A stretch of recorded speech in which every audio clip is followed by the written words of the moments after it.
We have the Mets up 4-2 with 2 men on. They are blowing people's expectations out of the water. And they're winning 4-2 right now.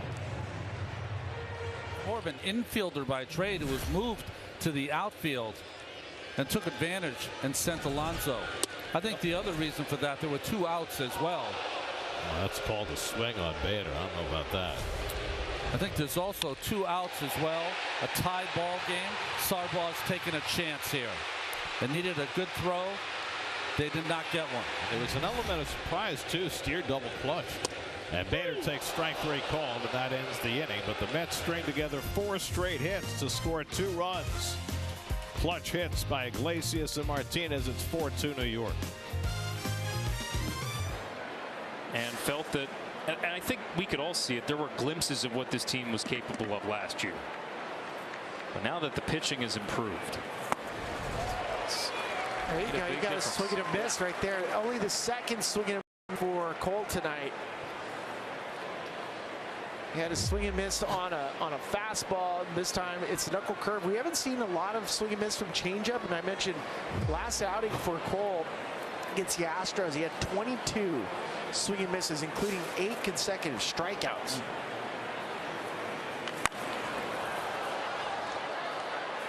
And that tied a franchise record.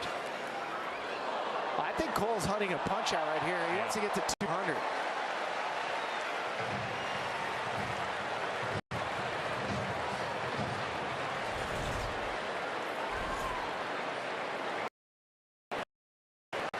Two. Santana puts it on the ground. It stays fair. And Garcia makes the throw. Cole!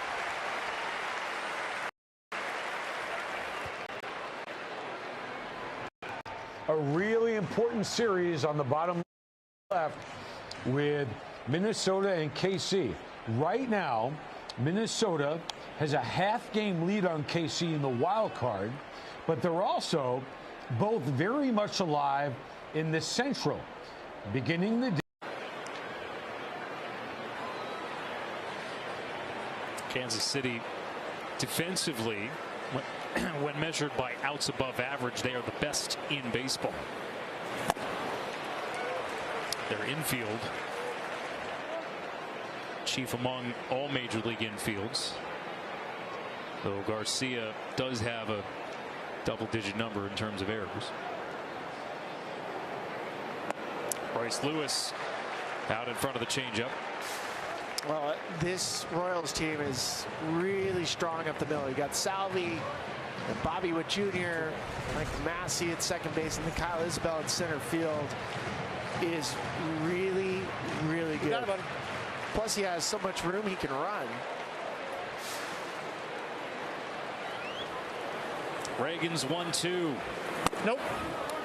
Just low at 97. Hey, right here, the odds were provided by BetMGM. Top third, Minnesota as an underdog, plus 140. KC, minus 175. On the mound for the Twins, you haven't seen him, Zebby Matthews with an ERA of over 7. That would account for the plus 140. Brother, it's like 65 degrees. And Cotrero's team. 4.5 games out of the division lead. Brendan Miller still having a conversation back there. Another 2-2 from Reagans. And another foul ball.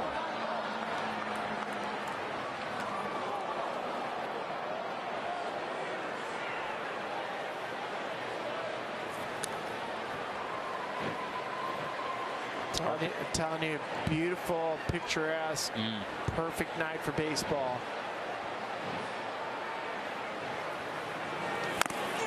Another foul from Lewis. It's been a long road for these fans in Kansas City since 2015. Well, you're at 3 in the third. Yeah. What are the stats on that? Stats on getting 3 balls hit off your leg in 3 innings is really high. Yes. It's unofficial official. 8th pitch of the at-bat. And again, Lewis stays alive. Well, Cole's not quite getting the swing and miss like I think he's accustomed to having it. So you can see him, he's kind of looking up at the board. Sometimes he can read body language. Lewis strikes. All right, so Cole Reagans gets out of that by getting a strikeout. There's a very good look at that grip. Check out, my goodness, look at that change. All right, so on the right side, it is Mr. Schwarber, Kyle Schwarber, 4 home runs in 4 games. It's an 8-1 game. He heated up in September. He just, all of a sudden, he's on fire. Man on second, 8-1 game. You have a 3-1 game, Matt Olson at the plate. And Matt Olson is known as obviously a power guy, but also a guy who will strike out. However, he came into the game with 24 straight plate appearances without striking out. And as I'm talking, the Rays get their first hit of the game off of Dean Kramer. So the no-no is gone, but the 2-0 lead remains in place in the top of the 7th. That's how good he's been. The leadoff single here, he'll have to work out of some traffic.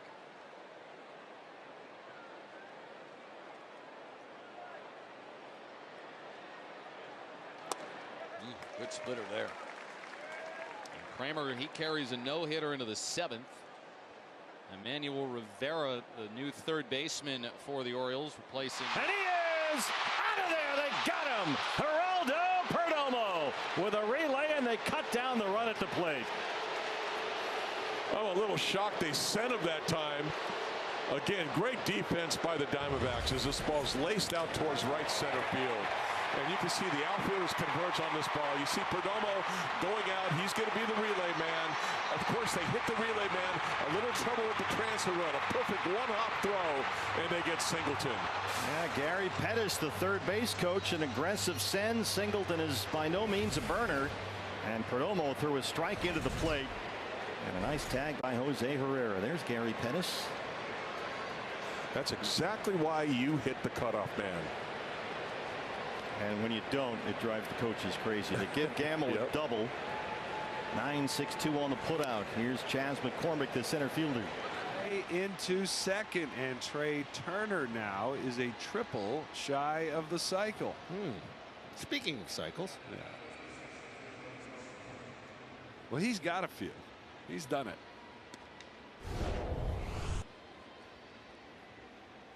Little justice. This ball is hit off the end of the bat. He looks to his left and flips it out to the right off the end of the bat. Picks himself up a double. Kirk is brought to you by Science and Kirk. Need a lawyer? Contact Science and Kirk. Visit youhavealawyer.com. 4 o'clock game tomorrow. Big Ben, you and I will be here along with Rob Long. The game on Sunday is on Roku, so make sure to tune in with our pals Brett Hollander and Ben Wagner on the Orioles radio network. And there the Orioles have some activity going. Yeah, quickly getting heated up. Yennier Cano on the left side of your screen, the right-hander. Stenel Perez on the right side, the left-hander. Adley Rutschman's going to come out for a quick word with Dean Kramer just to give those relievers a few more pitches to get them hot.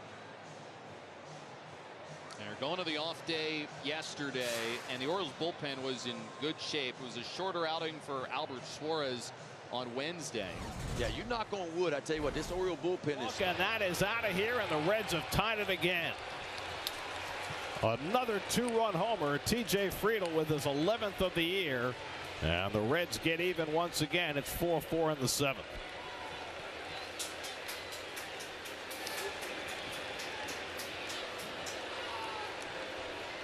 So the Mets, who had not allowed a home run in 6 straight games, now Minaya has allowed a pair of 2-run homers tonight. Just a hanging breaking ball sweeper right at the top of the zone. Friedel stayed in there with that. Up by Holiday. Throw to first will be late.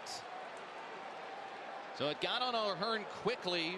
Caminero claps as he makes it to third. Rays have got the bases loaded with nobody out here in the 7th. I don't know how hard this ball was hit, but it looked like it was touched.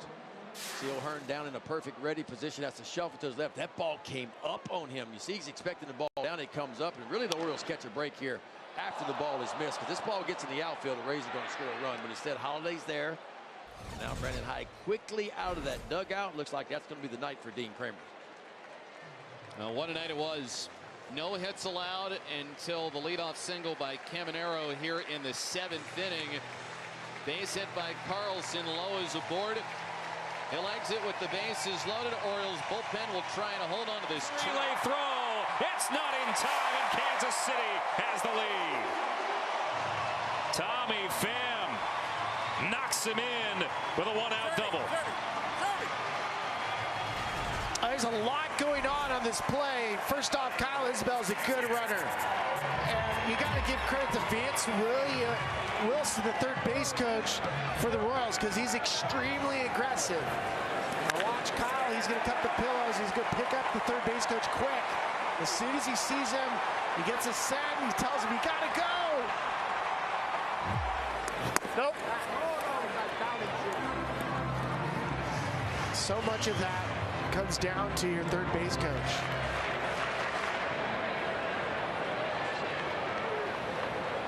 Now here's Witt with Pham in scoring position. Bobby Witt Jr. on the bottom right. Great article on MLB.com by Mike Petriello. Read it. Here's Witt. Here's the final game of that series. Witt drives one, center field, pretty deep, but it'll stay in the yard. Martin makes the catch on the track, and Pham will head to third on the tag. Come out. Much more comfortable swings for Kansas City. Second time around facing Zebby. This fastball kind of leaks back out over the middle. And for Bobby Witt, this ball's hit 102 off the bat. We've seen 2 balls. Salvador Perez hit one to center, 102. That's why this ballpark, you don't realize it, but it takes a lot of hits away. Popped up by Perez. Santana off first, makes the catch, but the Royals draw first blood tonight on an RBI double from Tommy Pham. Last time Yanier Cano pitched, you have to go back to last Saturday when the Orioles were in Colorado. 1 for 8 for DeLuca, Caminero, Carlson, and Lowe. Your 3 on the bases. And a swing and a miss. Well, that's a way to start. A K of DeLuca, 1 away. Good morning, good afternoon, and see you later. 97, and watch the depth on this sinker. It just disappears on DeLuca. You always think ground ball, but when you get in this situation, you get the 2 strikes, you're thinking one thing: how can I strike out a batter? Well done by Yanier Cano, but still 2 outs to collect here in the 7th.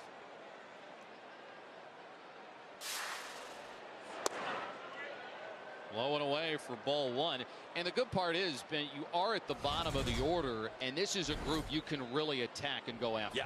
Bottom left, bases loaded. The Rays, in all of baseball, have the lowest batting average with guys in scoring position. Coming into tonight, 218.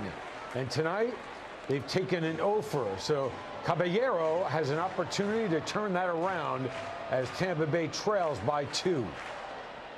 In his last 5 appearances, Dean Kramer hoping that everybody is going to stay put.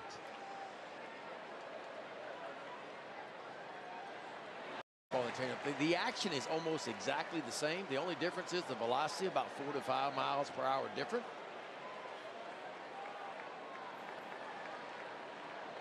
One and 2 here against Caballero, and he'll fight this one off foul. Got the change up, and he spoiled it. Yeah, he is staying down in the zone with everything, which is his strength. Now, what's different about this year is he's using a few more 4-seam fastballs just to kind of change the eye level. And I don't mind that here. I wouldn't throw it for a strike. If you're going to throw it up out of the zone. Maybe you get a swing and a miss, and then you go right back down. He goes to the slider and miss.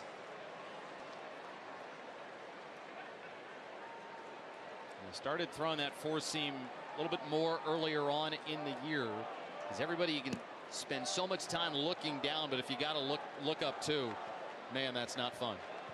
So important to change the eye level every now and then. And he got him.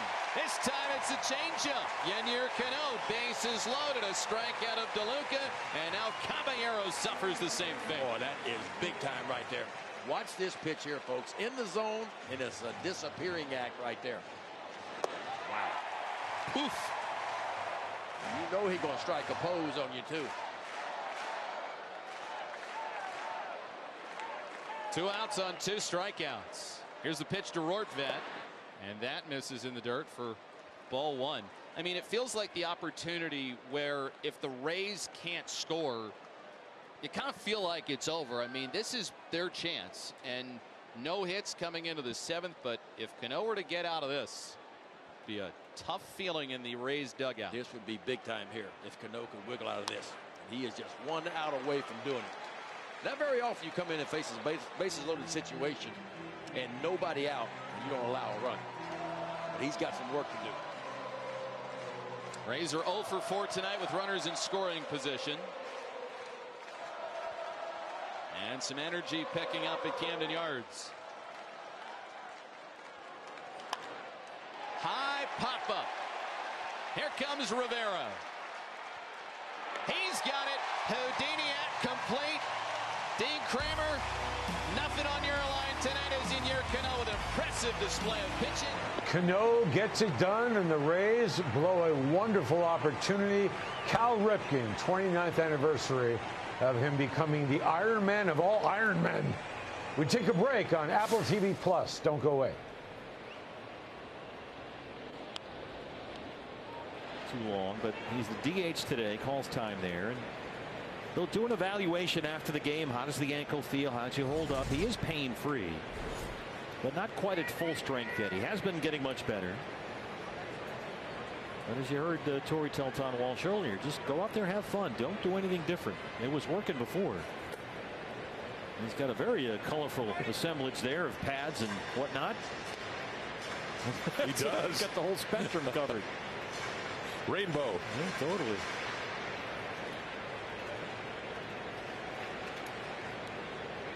Perdomo down there at second as the tying run. 1 out in the 3rd. Patel grounds it to 3rd. Foot race is on. Perdomo tries to avoid the tag, but Dubon gets him. And that's out number 2. Well, I'm not quite sure what Jerry was trying to do there. That ground ball to Dubon was hit right in front of him. And as a base runner at second base, as soon as you see that, you got to go back to the base. He just kept going. 1-0. Diamondbacks 2.5 games in front of the Mets. San Diego is in San Francisco. They're 3 up on the Mets. Mets are even with the Braves starting play tonight. 1-1 to Lindor. And he swings through that fastball, and it's 1-2.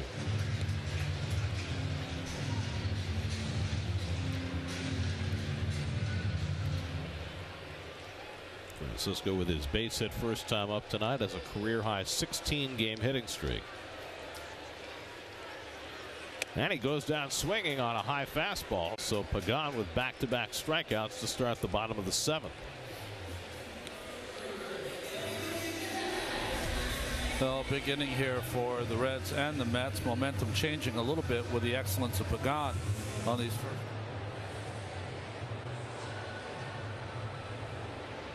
Hey, welcome back, everybody, on Apple TV Plus. Matt Yaloff here. You probably knew that because I'm guessing that you were watching before the break. It is coming up on the top of the hour. There are right now 8 games going on. We have a few more yet to begin. 3 more out west yet to begin. On the bottom left, Brendan Nimmo has moved from center to left for defense. Bader is now in center. Ofer for Nimmo tonight. This is a good game. And the Mets need it if they want to assure themselves that they will remain even with Atlanta for the 3rd wild card.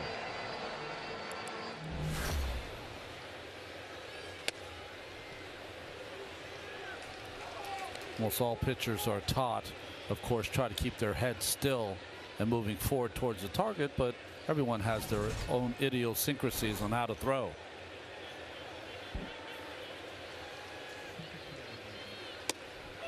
And And Nimmo takes that cutter right on the corner, and it's 2-2. Congratulations to tonight's City Community Home Runs fan of the game, John, who as of now has won a Mets autograph and a Mets prize pack. 2 out and nobody on. 2-2 to Nimmo. And Brandon fouls back a high fastball.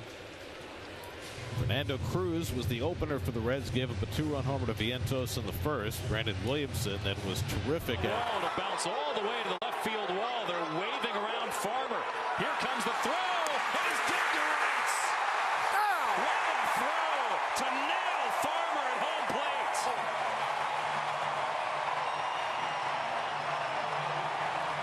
Good ball. Here we go. Don't mess with Bobby Witt.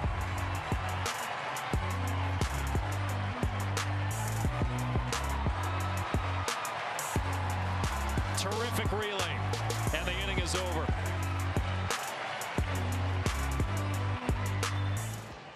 And Carlson's kind of checking up because he thought Walls was going to catch it. Bobby Witt with that throw to Sal Perez. It's not just hitting, it's everything he does on the field. He's that kid in high school who you hate because you're jealous.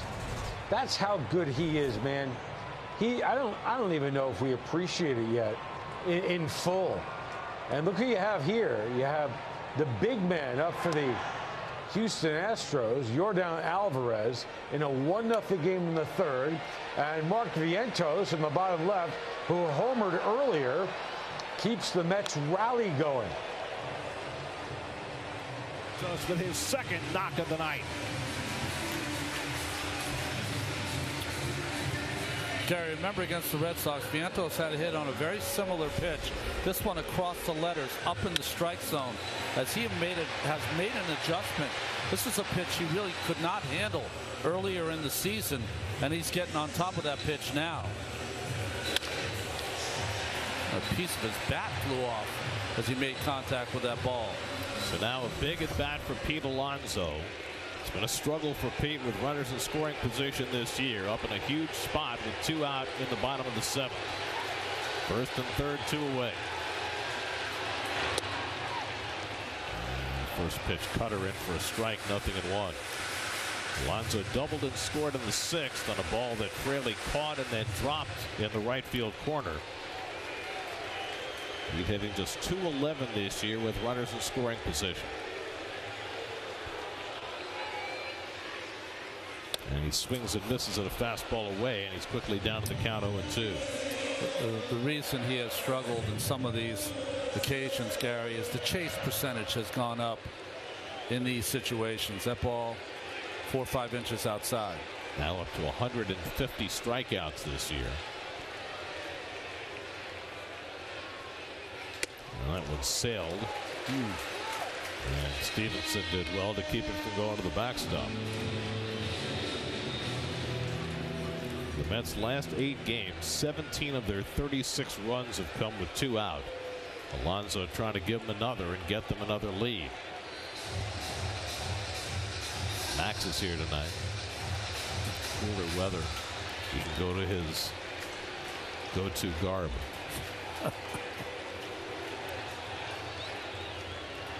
1-2 coming to Alonso. And Pete hits a ground ball. De La Cruz one-hands it and throws him out to end the inning.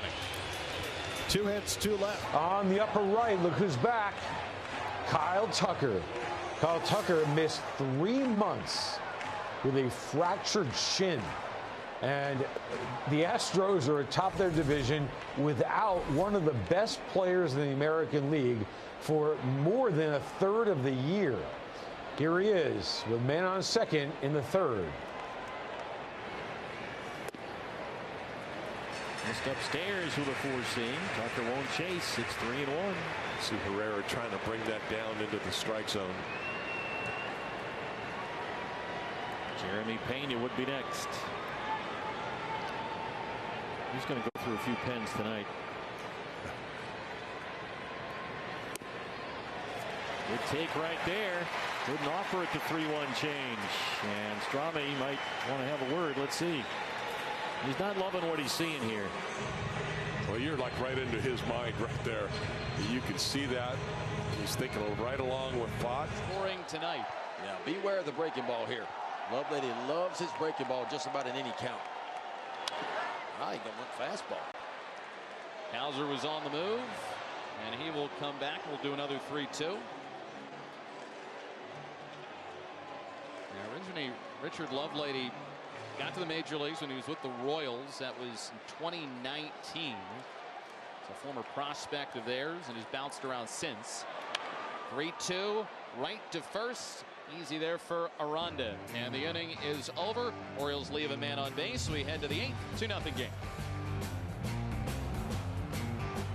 Ground ball here.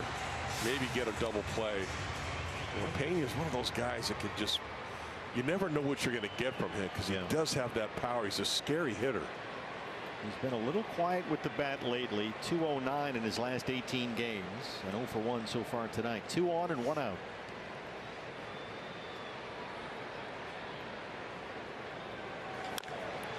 There's your ground ball, just foul at third. That didn't miss by much. Jeremy Riggs down there waved it off.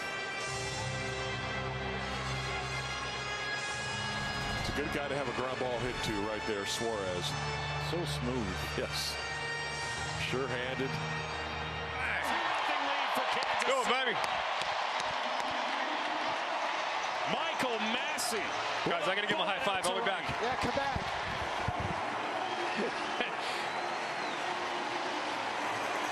And Brady Singer will be part of the receiving line.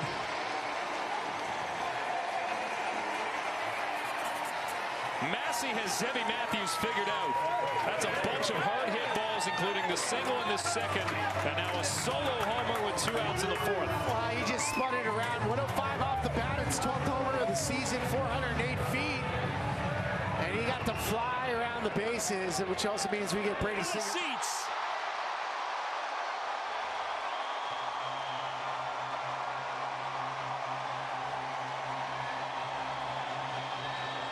He need that, huh? Little hanger first pitch. You know he's swinging. You know he's hacking with everything he's got. And when he gets a hanger, boy, inner half, we've seen him a long time now. He doesn't miss it. 5 times in 5 games. And in September, he is tearing things up. 14-1.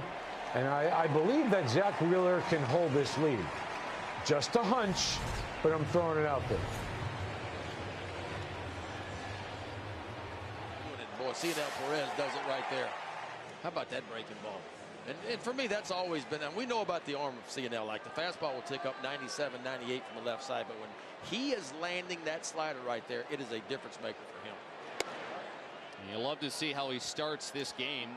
He pitched in the last game against the White Sox, gave up a pair of runs, which is the first time that had happened in more than a month.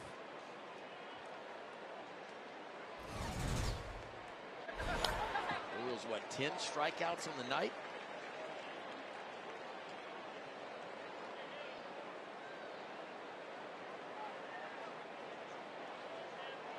Andy Diaz was a strikeout victim to open up the game. And a couple of ground outs for Diaz. Up the middle. Holiday right there. And there's 2 away.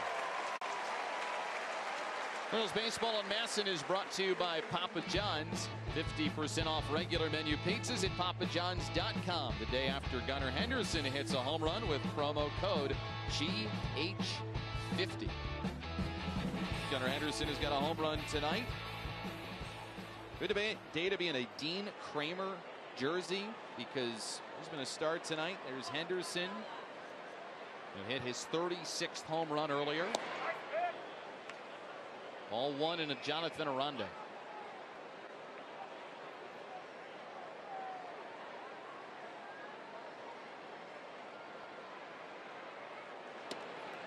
Way inside for ball 2. Cianel, the last outing was a rare clunker for him. First time that he had pitched since the Orioles were in Colorado. And there's always an adjustment factor when you come back to your home park and you leave Coors Field. This is a foul ball, and that got Rutschman. home plate umpire Alex McKay is going to. Paul Goldschmidt, bottom right, 11-game hit streak on the line, only in the third inning, so it's not really on the line. But it's good to see him rake. Oh, like, what am I supposed to do with this? Goldie can't connect. He strikes out for the second time, and our game moves to the fourth inning. No score. I'm going to go to chat with Zebby Matthews.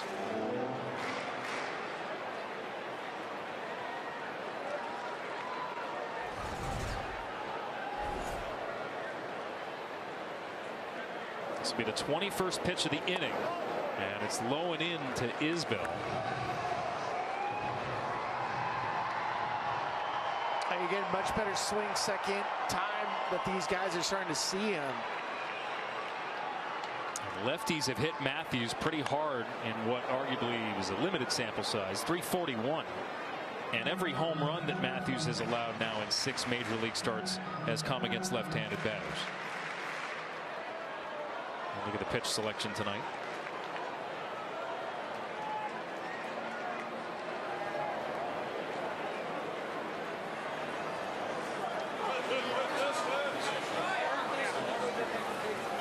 Matthews, whose only win came in his major league debut August 13th against Kansas City. Trying to limit the damage here in the fourth.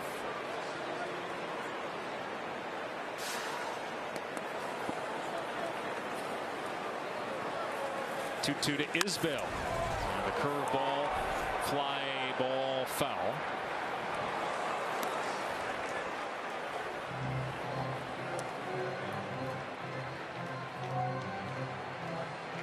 Well, when you throw this many strikes, and Zebby Matthews throws a ton of strikes, he's always been a strike thrower. Grew up in North Carolina, went to Smoky Mountain High School in his hometown. Then he went to Walters State, and then he transferred to Western Carolina University, that's where he got drafted by the Twins in the 8th round. He has always been a strike thrower. High school, college, minor leagues. A little different when you live in the zone of the majors, though. You'll get tagged, but that's the price you pay, and you can live with solo shots. They don't crush you. 22 walks. Framber Valdez on the mound, bottom left. Eugenio Suarez up. Valdez leads baseball in inducing double plays. This is a great opportunity. Lefty-righty, righty-lefty combo. Oh boy, Valdez just toyed with him. Change-ups, curveballs, you name it. He struck out Suarez twice. Another tough one. Got him with the curveball before. Just all kinds of drop to this ball. He's walked 2, struck out 4. Still just the one hit, the Perdomo infield single. Here's Jake, who was caught looking his first time up.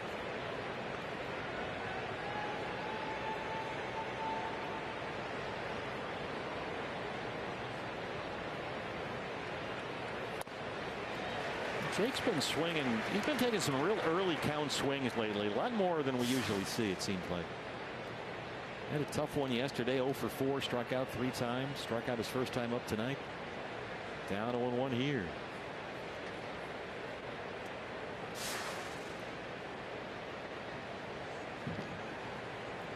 Valdez striking out about 8.74 guys per 9.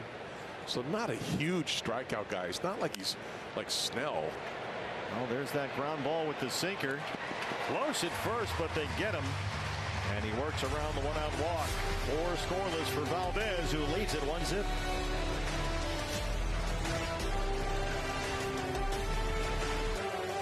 Head of the slider. Caminero misses. It's 1-1.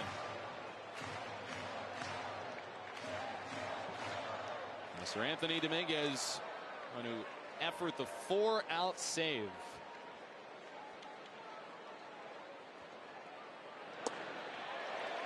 He went around. I don't know. What do you think you should throw him here? I mean, if he's going to offer it that one, I'd almost throw the same pitch. Did he go? Oh, yes, he did. That's a sword. 1 ball, 2 strikes with 2 outs. And Aranda's over at first.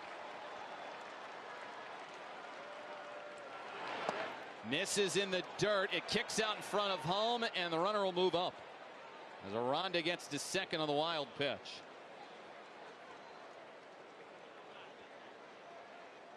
Now he's at second base. Tying run at the plate in the form of Junior Caminero. Yeah, he went right back to that slider, but this one really nowhere close to where he wanted Rushman. Junior Caminero at bat for Tampa Bay.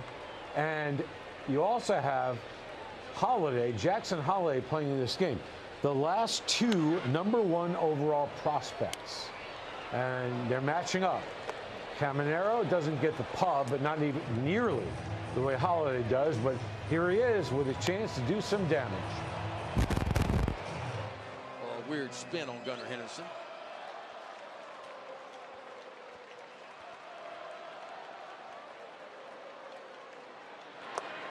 In the dirt. So Caminero's worked this count. And Sir Anthony Dominguez sticking with his hard slider. He says that it's like two different pitches. One version has a longer break and the other one is a little bit sharper and quicker. Swing and a miss. Well, that was a good one. Peels away, and there's the final out of the 8th inning. Sir Anthony comes on and gets the catch. Yeah, you better call him Sir Anthony after that pitch. Apple TV Plus. Quick break. He predicted it, and he's done it. But I also talked to Matt Quatraro about Tommy Pham because they were together with the Rays in 2019, and he said, listen, he made me a better coach back then because he doesn't care. He's going to tell you what's on his mind. Most of the time, it's just respectful if you don't take it personally. But he wants to win, and he wants to get it right. He might be rough around the edges, but all he wants to do is play and play hard. And in your 11th MLB season, in your 9th team, guys, you can understand why he adopts that mentality. I like it. I mean, you don't get traded unless teams want you. No. How about this? You don't get claimed off waivers unless another team wants you. And like Robbie Grossman got claimed off waivers from Texas. The Royals grabbed him. So they've grabbed a couple guys that make a difference. No. Trevor Larnach. On the upper right, Trevor Larnach facing Cole Reagans. And KC up 2-0. Earlier in the game, Reagans recorded strikeout number 200, temporarily passing Tarek Skubal, who is pitching later tonight. So Skubal, going for the pitching triple crown, currently trails in strikeouts, but that may not hold up too long when he takes the mound later against the A's.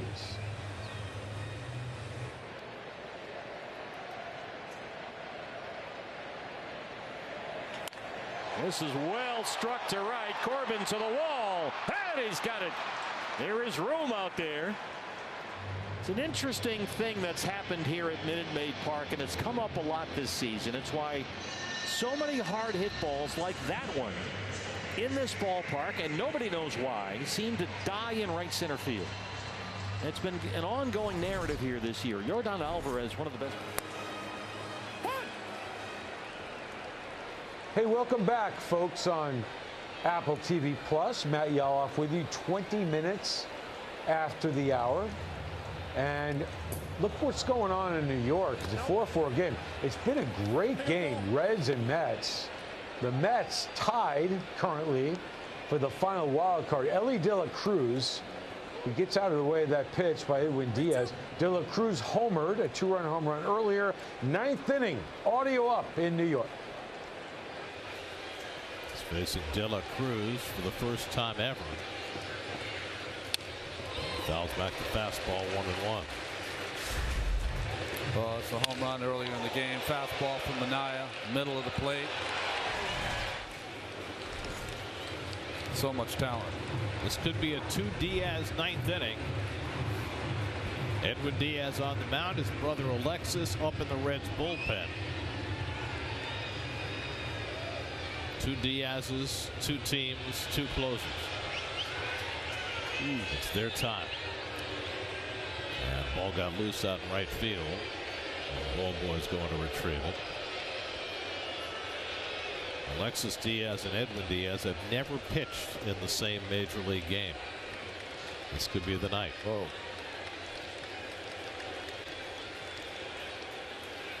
1-1 to De La Cruz. And that caught the inside corner at 99, 1-2. Of course, it was Alexis who was in tears tonight in Miami that Edwin blew out his knee celebrating Puerto Rico's win in the World Baseball Classic 2 years ago.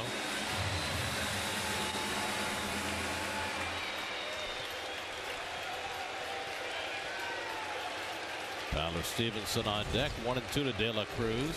Struck him out. Popped down in the middle of Alvarez. He slaps the tag on De La Cruz. 1 out of the 9th.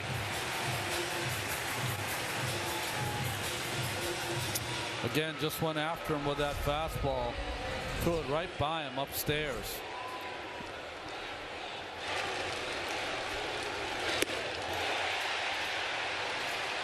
It's been a different Diaz since that pitch to Carroll in Arizona.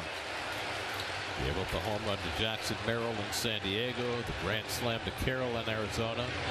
Tyler Stevenson takes a slider for a strike. Stevenson's 0 for 3 tonight. Struck out twice and grounded out. Met pitchers have struck out 13.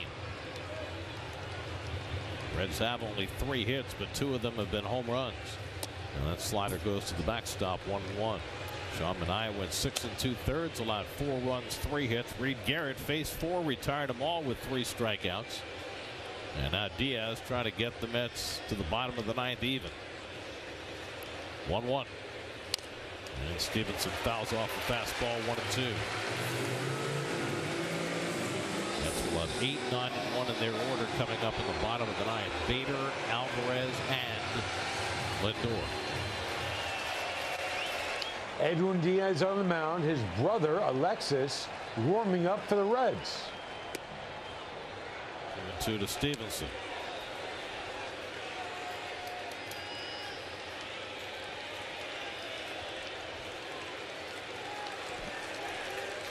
Spencer Steer, the on-deck batter. 2-2 coming. Off the plate. 99 outside, 3-2.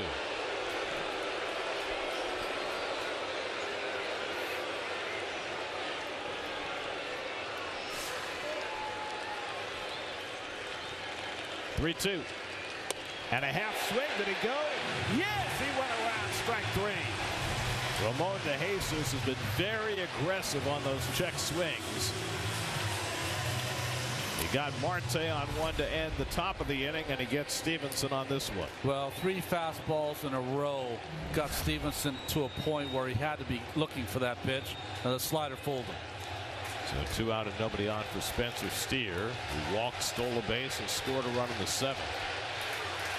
And he takes fastball for a strike, 0-1.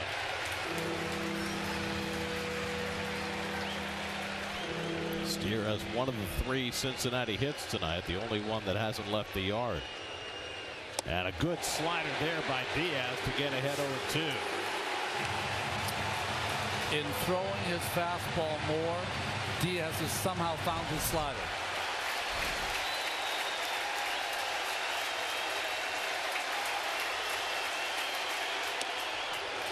Just upstairs. 1-2.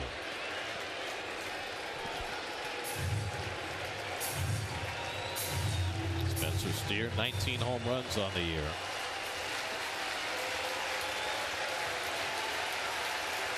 One-two from Diaz. Struck him out. Edwin Diaz strikes out the side of the top of the 9th. 15 strikeouts for Met pitchers. And now the Mets will look for the walk-off at the bottom of the 9th. All right, let's spill the beans. You were talking with Robbie Grossman before the game about Witt. Does it feel big hitting here? Yes. It's always been big. This whole division. It's always been big. Then how does Bobby and Salvi do it? Because they're just crazy? Bobby's the best player in the league.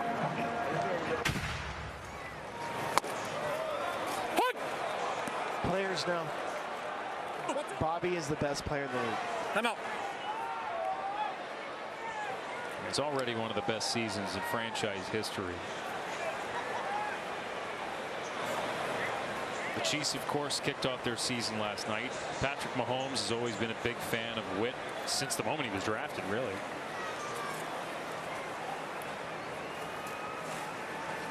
And There's so much optimism here in Kansas City that Witt could be for the Royals what Mahomes has been for the Chiefs. Both are sons of longtime Major League pitchers. Both share the same trainer in the offseason. Even Mahomes has been an investor here in the Royals.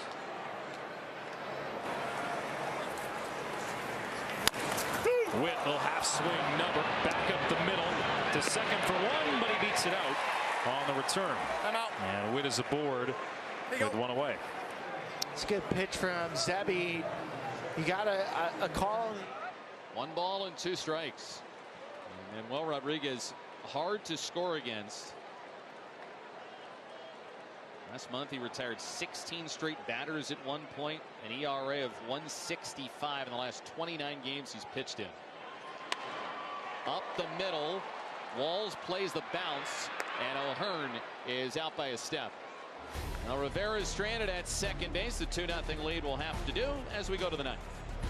3-2, another long at bat for Geraldo Perdomo. Yeah, that's a very good at bat right now. Let's see if you can win this at bat.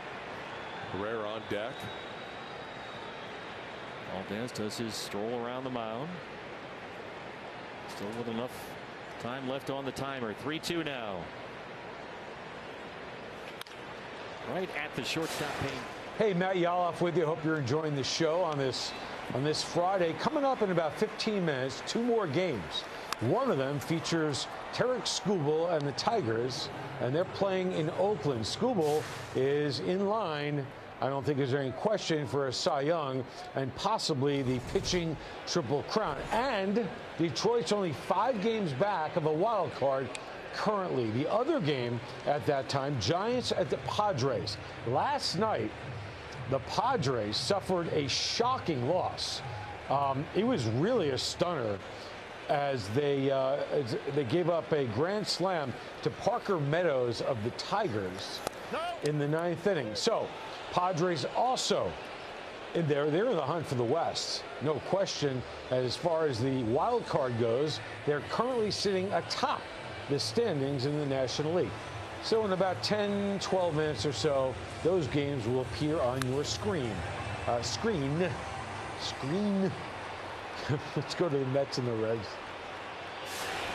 Alvarez 0 for 2 and a walk. Takes fastball high for ball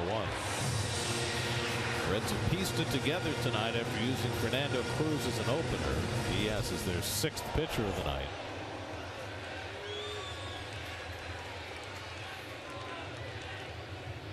And Alvarez got hit by the pitch, and he's going to go to first base. Just nicked him on the hand. The Reds will check it out and see if they want to challenge. But the Mets now get the potential winning run to first, and we'll get a pinch runner for Alvarez. Ball was supposed to be a cutter away. It came in, never broke, and just caught him on the bottom of the right glove. I don't think it caught any ball. It just touched the glove. So one at first base. Diaz very slow to the plate. He does, however, have 2 pickoffs this year, so you have to be a little wary. So now Francisco Lindor will try and get that winning run around. Francisco had a base hit and scored a run in the first. He's 1 for 4 tonight. Taylor, the pinch runner at first with 1 out. And Lindor pops it up. India waits for it to come down.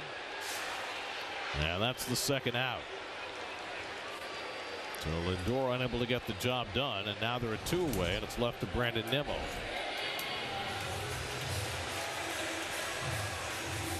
Jose Buto getting ready for a 10th inning if there is one. After Diaz struck out the side of the 9th. Nimmo a bullet in his last at bat. Severino ready with the sign. Keeper of the Omg. Maybe Taylor can get a base here. Nimmo 1 for 4 on the night. And Taylor was moving back toward the bag as that pitch was thrown. Ball 1.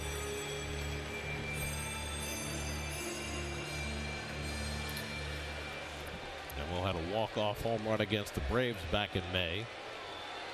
There goes Taylor. The throw by Stevenson, not in time. Taylor steals the base. And now the potential winning run is in scoring position with 2 down. Big jump by Tyrone Taylor. Left hand gets in there first, scrapes across the bag, and he held on to it the entire time with that left hand. De La Cruz stayed with him. 9th stolen base of the year for Taylor. So the Mets are a single away from winning this game. Nimmo's got 4 career walk-off RBIs.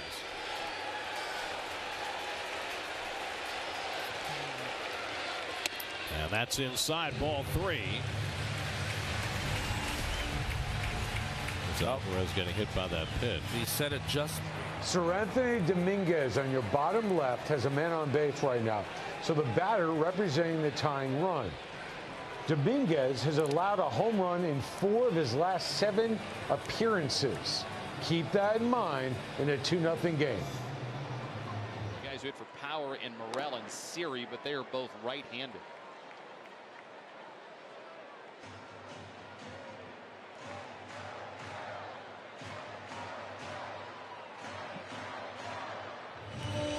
Any long fly ball is going to be an adventure for the outfield.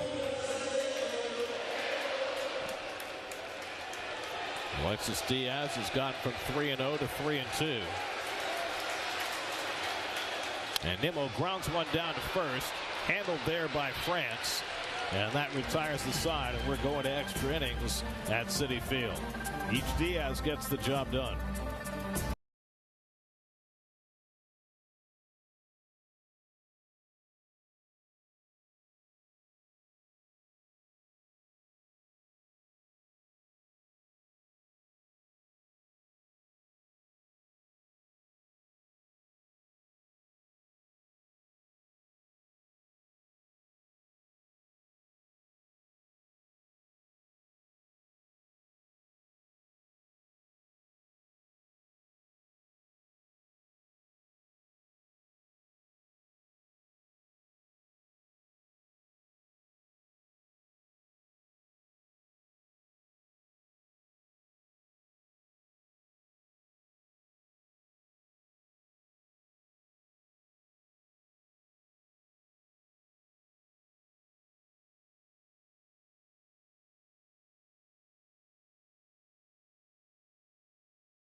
A feeling you can live without.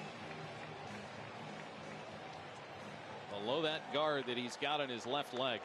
Fastball in. The breaking ball's been pretty good by Dominguez. Let's see if Seranthony goes to that breaking ball on the outside part.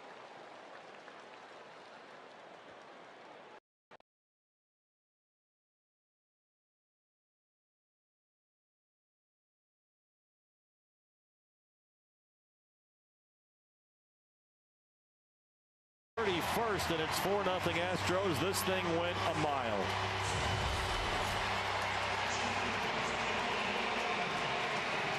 Boy, he's so strong. It really is. How he brought his hands in just enough to get the barrel to it, too. Back of the upper tank. They beat the White Sox tonight by a final score of 3-1. The home run by Cedar Rafaela was the game winner. Yeah, and a nice job by Nick Pivetta coming out here giving you 6 strong. Zach Kelly, Bernardino, Winkowski putting up zeros. You did enough. You needed to win this ball game. Now, to be honest with you, you need to win the next 2. Boston snaps a 5-game skid, and they're going to need a lot of help to get themselves a wild card spot. 3-1 the final. Devers, who's been ice cold with a couple of hits. Nick Pivetta goes 6 and gives up 1 run. 3-1 the final. A light light-hitting infielder who has been retired all 3 times he's been up with those couple of strikeouts.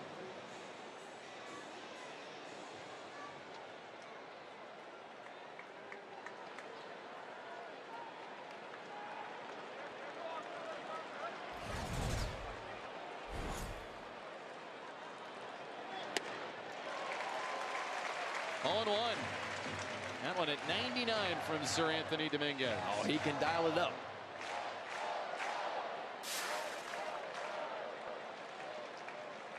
On 1 against Caballero. Great pitch. Slider for strike 2.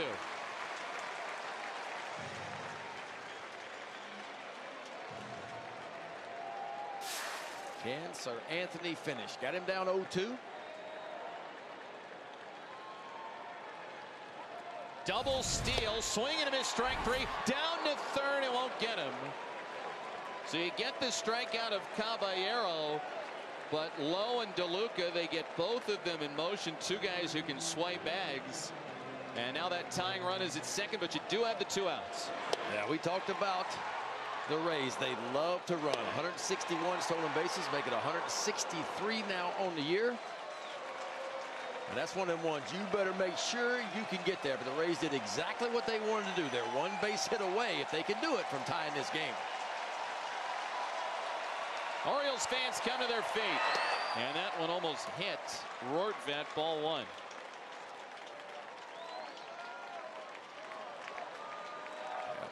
Adley set up on the outside part of the plate. This ball is jerked down and in.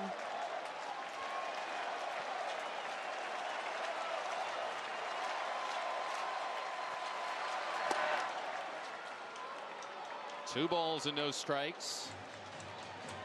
Mills turning to Sir Anthony Dominguez, who, like Cano earlier, has had a lot of rest. This is the first time Dominguez has pitched since he saved the game in Colorado last Friday. Yeah, look, first base is open here, and you got a 2-0 count. No sense in giving in here. Make your pitches. There's a pop-up. Out to shortstop, and it's a shutout for the Orioles as they take down the Rays 2-0. A well-pitched affair tonight at Camden Yards, and you can give the Orioles another win this year against the Tampa Bay Rays. Well, I tell you what, how about the start of the month of September for the Orioles? Now 4-1. Dean Kramer, for me, was a star of this ball game long ago with Gunnar Henderson. Dean Kramer goes 6+ after getting plucked on the wrist. We didn't even know if he was going to make his start. To know how long he was going to be out, he answers the bell and he twirls a gem. 6+, no runs, punches out 7. How about the job by Yanier Cano? He comes in, bases loaded, nobody out, strikeout, pop up. And then after that, it was CNL Perez and Sir Anthony Dominguez and Gunnar Henderson. There he is. He stays hot at the top of the lineup for the Orioles. 2 for 4, yet another home run for him as well. So the Orioles get it done 2-0 and twirl another shutout. They had one against the White Sox. That one was a well-pitched game by Cade Povich. 7 1/3 shutout from him. 6 shutout from Dean Kramer. And then Cano, Perez, and Dominguez finish things off with Sir Anthony Dominguez now. Orioles with a 2-0 win. And big news there is that Dean Kramer looked really good. He went 6. Man down in Houston. Let's get there. 2-0. So now Baltimore is a half game up on the Yankees. Half game up on the Yankees in the AL East. You know, I'm doing math here. Math is not easy. Let's go to Houston and see what's going on. Del Castillo, the rookie, are here. The consensus is the emergency catcher, should it ever come to that, is likely Gino Suarez, who caught when he first started as a professional a little bit in the lower levels of the minors. Got him! Side retired. Lindor covering enormous chunks of ground to throw out Espinal. And Puto puts up a 0 in the top of the 10th.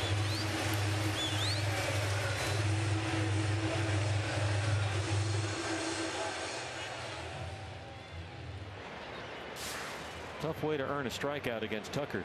Yeah. Amazing he hung on to that ball. Boy, that was scary. He was down for a bit there.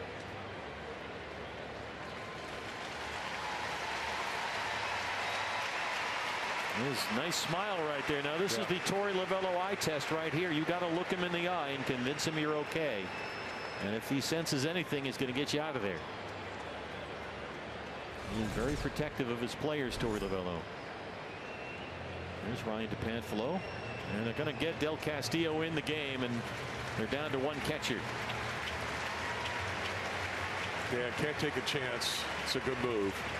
Not with a head injury like that. He got whacked right on the top of the head.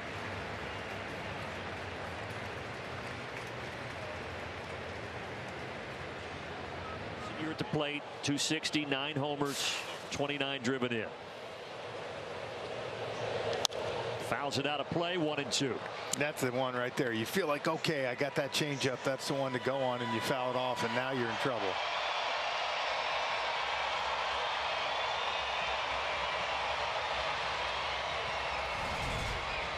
1-2 pitch. Yes, sir. More frozen pizza.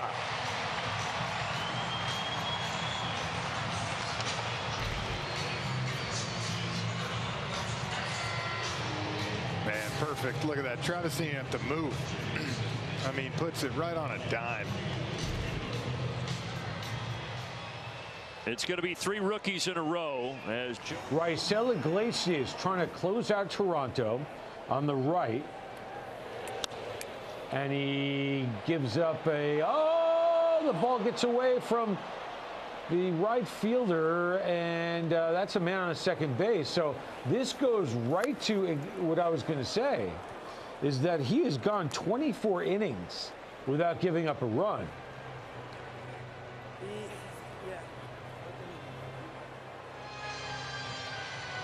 Oh, I'll tell you what, too, that was a great jump. I mean, I thought for sure he's going to let that bounce on one, especially with the 31 lead, but give him credit, man. He almost made a great play. There's a lot of cutters in from Wilson. Vientos a 2-run homer in the first, a single to left center in the 7th.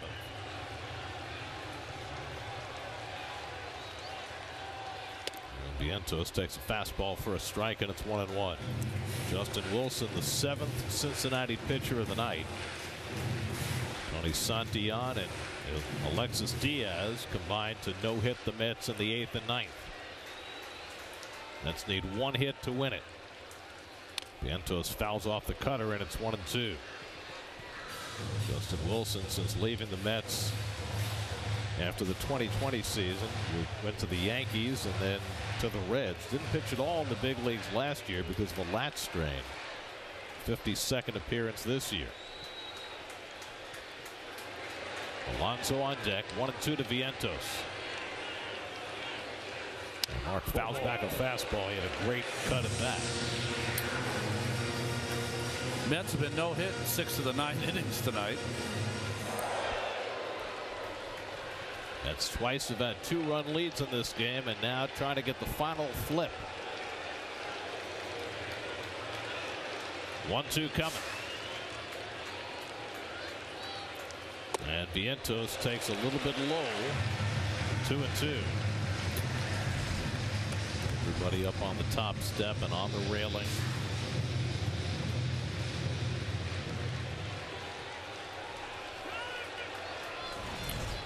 Ty France, the first baseman, couldn't be any further off first base because India's holding the base runner at second base.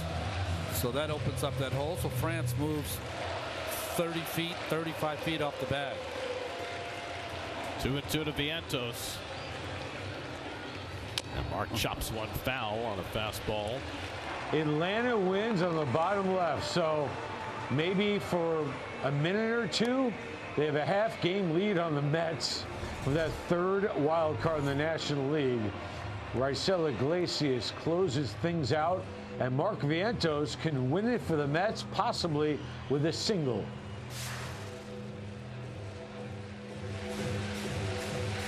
Looking to at least advance Nimmo to 3rd, if not drive him in. 7th pitch of the at-bat coming from Wilson to Vientos. And he flies one foul off the right side. Still 2-2. What an at-bat. Final in Atlanta, the Braves beat the Blue Jays 3-1. Max Fried to win. 25 straight games for Atlanta starters, allowing 3 runs or fewer. Mets need to win to stay tied with the Braves. 2-2 to Vientos. And he smacks it to deep left. That's out of here. And the Mets win the ball game. Mark Vientos with his second 2-run homer of the night. And the Mets win their 8th in a row.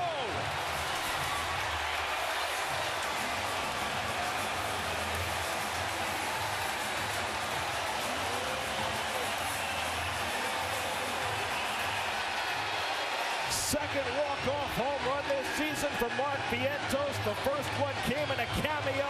This one comes as a leading man. And the Mets win it 6-4. Bookended 2-run home runs for Vientos. Lindor, the MVP. Vientos, the second most important offensive player on this team. Wow, what an at-bat.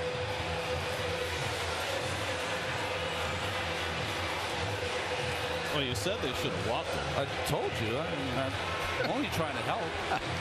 24 home runs for Vientos. He hits one in the first inning. He hits one in the 10th inning. And the Mets, for the first time since 2019, have won 8 straight games. And moments after the Braves put up a victory, the Mets do as well. Everything was inside. This ball is off the plate inside. And to be able to get to that ball and hit it that far, every single day we see the talent of this young man, and look at the celebration. More great work from the Mets bullpen. From Garrett, Diaz, and Buto, 3 1/3 innings, no hits allowed. And then Vientos provides the fireworks at the end to give the Mets their 8th straight win.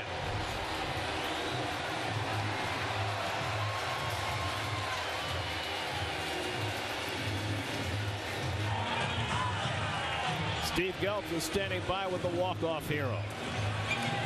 Yeah, Gary, I am standing by. Just going to let him dry off for half a second. Got a couple of Gatorade showers. Mark, I think Ron put it great. You bookended this game with 2 2-run home runs. That one in particular, 8-pitch battle with Wilson. What did you learn as that at-bat went on to ultimately come through the way you did? That whole at-bat, I was just trying to see what he got, and honestly, I saw that he got good stuff, and I was just trying to stay short and drive the ball to the outfield and just try to get the run in. I wasn't trying to do too much, and that's it. Mark, this team's on an 8-game winning streak right now, longest of the season. When you look at what's going on with this group, what do you attribute this type of success in the biggest moments when you need to be on this type of run? It's this energy. It's this energy from Citi Field right now. We're loving it right now, and that's why we're coming out here working our asses off. All right, Mark, I asked that question about the team because I want to finish with one about you in particular. This is your second walk-off home run of the season. The first one came in just a quick stint, a cameo appearance with the group. When you look back on that moment and how far you've gone, how big of a contributor you've been, just what do you think about the type of season that you're putting together? First off, I want to thank God for the type of season that I'm having. I couldn't do it without him, and all the hard work that I've been putting in the offseason, and all the coaches that have been helping me out, and all my teammates that have been helping me out. I can't do it without them. Mark Vientos, monster game. Congratulations on the big night. Thank you, thank you. All right, guys, back to you. Mark Vientos is the hero tonight, and if you're looking ahead, they're tied with the Braves still for the 3rd wild card, but they could gain ground, both teams, on Arizona. And just put this on your calendar, Mets and Braves get together September 24th, 25th, and 26th. I know it's a few weeks away, but remember that. All right, bottom left, hello, Fernando Tatis Jr. and the Padres playing San Francisco. Luis Arraez got on base, I believe, to begin the game. He's singled. Okay, that's a shot. So Luis Arraez now has gone 102 plate appearances without striking out. Oh, and hello to Tarek Skubal on the upper right, the likely Cy Young winner in the American League facing the A's. And now we're going to go to break on Apple TV Plus. After I set all of that up, you have a break, but we will be back.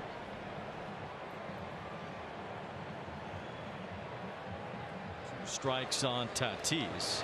As he lines one up the middle, that's a base hit. A rise to second. The Padres in business early. 2 on with nobody out. It was Wednesday when the Padres walked off the Tigers thanks to Tatis. Yeah, being able to cover the slider, that's the one that he did base it on earlier. I mean, that's a big moment for him, and it really just puts him back into that locker room saying, I can be impactful and hit the ground running and really be somebody that gives in the postseason. You can't waste all the blue Kool-Aid, though. First career walk-off hit, he seemed to know what to do. Had the jersey ripped off, threw it in the crowd, took the Gatorade bath, no problem. Here's Jurickson Profar, slumped a little bit lately. He's 2 for his last 28, but he's still the National League's leader in on-base percentage. That's a fine year right there, 22 and 82. Career highs in homers and RBIs for Profar and nearly everything else as well. And he hits this one in the air to right center field. It's medium depth as Yastrzemski moves over, takes over, and makes the catch. Runners are tagging. The throw goes toward third. It's cut off. Throw to second. He's into right field, and that will score 2 runs. Arise comes in. Tatis right behind him. A mistake from the Giants, and a 2-0 Padre lead.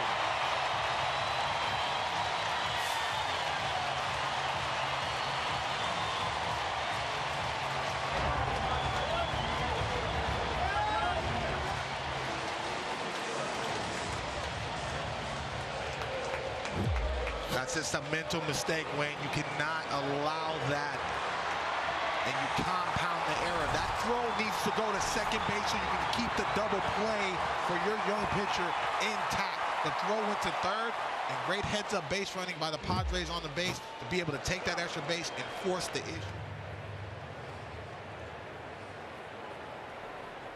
Hey, welcome back, folks, watching on Apple TV Plus. On the bottom left, the Padres just put up 2 runs in the opening inning on a bad throw by Matt Chapman to the man covering second. And the throw actually went all the way into the right field corner, and 2 runs scored. Here's a replay. On that, all of a sudden gets on the side of it, and I love that arrival, forcing the issue, and all of a sudden he looks back and he's hustling and he's telling Tatis Jr., that's easy money, man. We're going to score. And is the 80th error by the Giants this year. That's the 4th most in the. That is my mistake, not Matt Chapman. That was Tyler Fitzgerald who made that throw. My apologies there. Bullpen arms. That's been the catalyst. Every time they've won a championship and had a parade on Market Street, it's because they play clean. That's too many errors. 1 out and the base is empty for Machado. As he lifts one out to left, that one's going to go. Manny Machado is 162nd homer in a Padre uniform. That is 1 off the all-time franchise lead.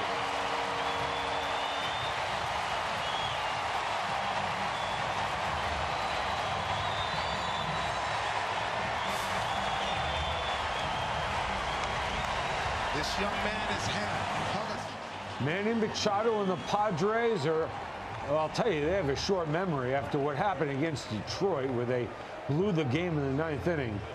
They're jumped out to a 3-0 lead. So in the wild card standings right now, Padres 2.5 up in the top of the wild card standings. The D-backs are currently losing, and the Mets and the Braves both won. So the Mets and the Braves could be a 1.5 games behind the Diamondbacks at the end of play tonight. It's a great race. Now, it's up to you whether the Cubs and the Cardinals are still in it. That's a long shot, but we've seen some strange things, and the stats tell us that there could be a team or 2 that is currently in on this date who will be on the outside when it's all said and done. Up the middle, it looked like it should have ended the inning. Urseg plays it with a bare hand. No.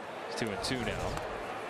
And then recovers, makes a wild throw, and that's what took Pasquantino a little bit off the bag into the base path and led to that collision with Yainer Diaz.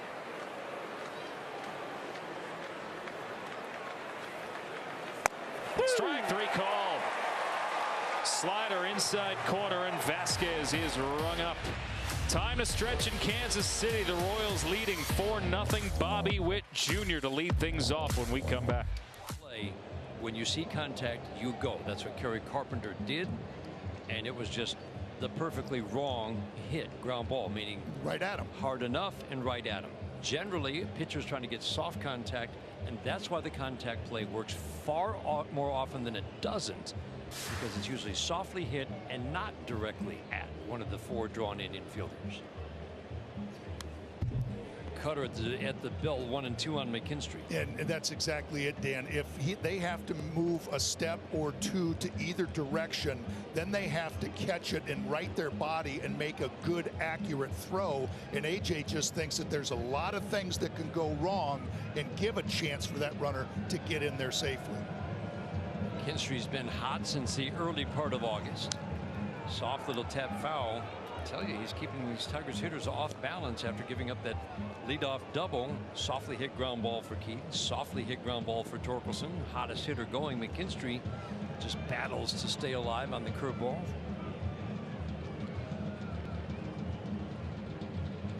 Series that has been really owned by the Oakland A's last 7 years. Ground ball up the middle, and that's going to be a base hit for McKinstry. Torkelson could not see where that ball went as he rounded second.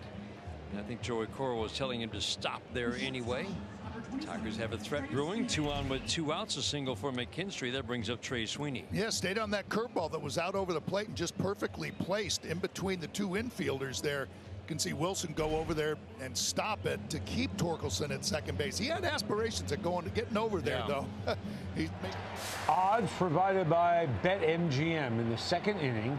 Detroit, big-time favorite with Skubal on the hill. That game right next to it on the bottom right, -150, and the A's at +120. Bet with your head, not over it. Different lefty. Sweeney fouls it out of play. Hit a home run off Matsui on a breaking ball, drew a walk. With a very disciplined at bat later in the game against a lefty. Yeah, I was just so impressed with that home run and asked him, just how did you get to that ball? It was like up and in, like, you know, it was a slider, but how did you get to it? For granted, and how special he is.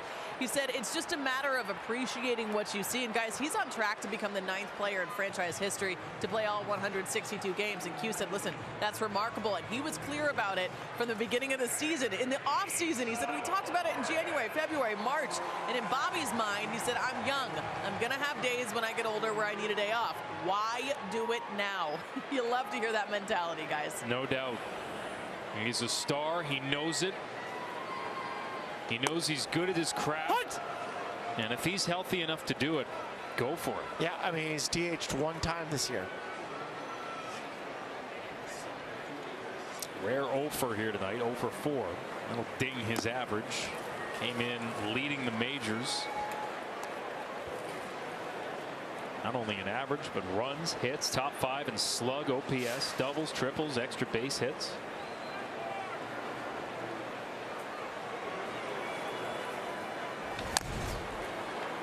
And you figure we're in September. This is game number 142 for Witt. He's only been hitless in 29 of them this year. Yeah, buddy.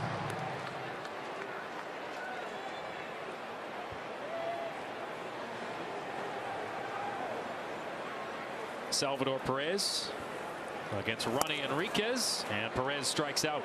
Dang, Ronnie. You sat in the batter box. Woo. Yeah, Christian Vasquez, you hear the conversation with he and Brendan Miller. Look at where he sets up. Yeah, you're in the other batter's box, and well, because he knows Salvador might swing at it. The guy who doesn't swing and miss a ton.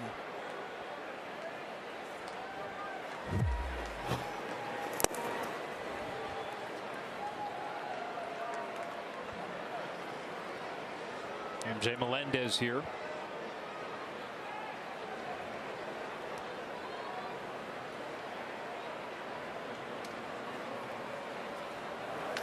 Melendez drives one deep center. Martin going back to the track, to the wall. He's got it.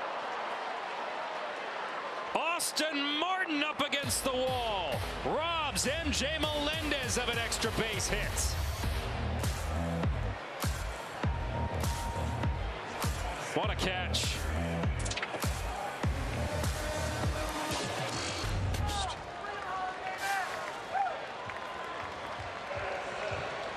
30 pitches in, and Mason Black finally has his second out as Jackson Merrill gets a big hand.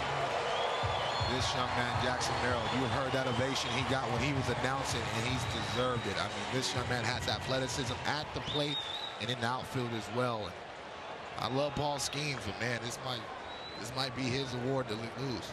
It seems like it at this point. What an incredible year it's been for Merrill. 82 RBIs has already set the Padre rookie record, which was held by the last Padres rookie of the year, Benito Santiago. Had a very good career as a catcher. Won that award in 1987.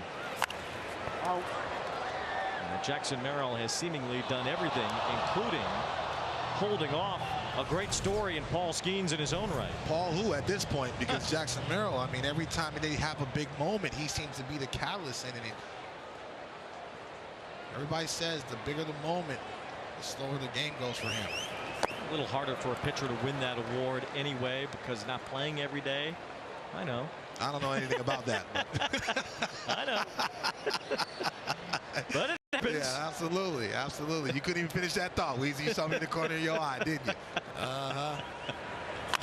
Merrill, the fly ball to left center field. McRae comes in for it, and that ends the inning.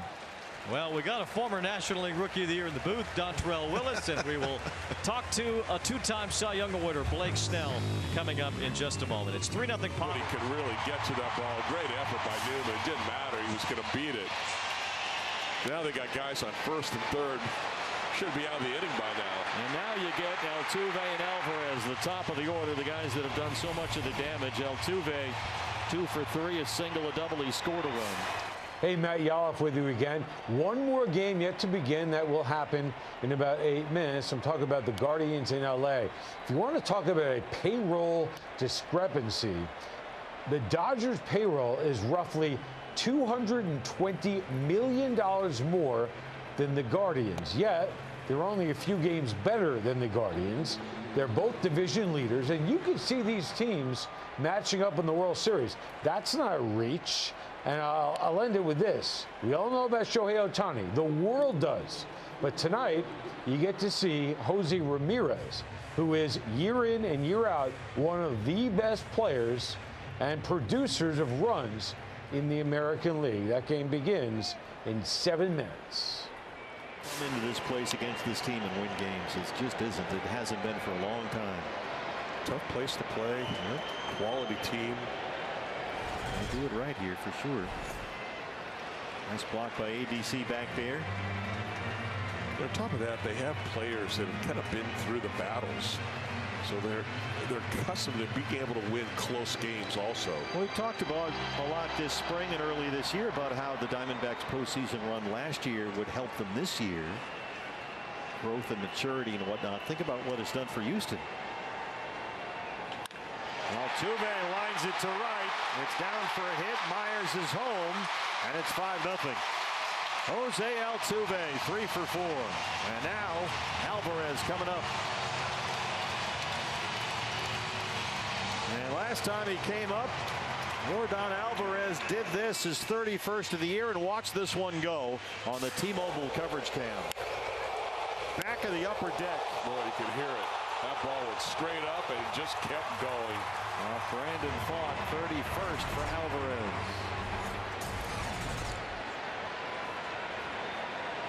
Brandon got him the first 2 times.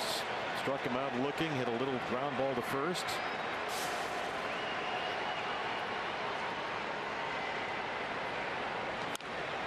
Look out in that dugout.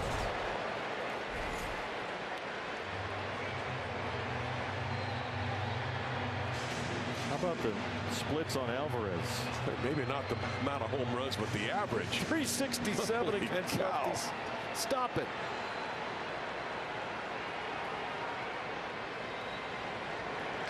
Oh boy. Way out there and gone.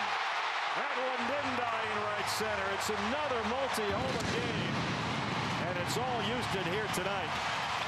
Alvarez has knocked in 6.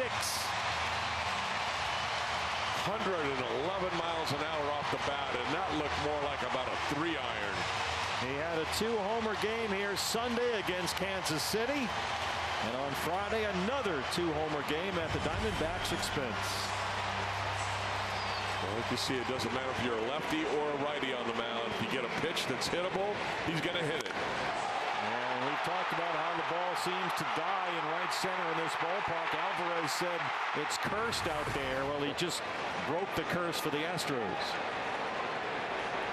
8-zip, he said, for most guys. That's true.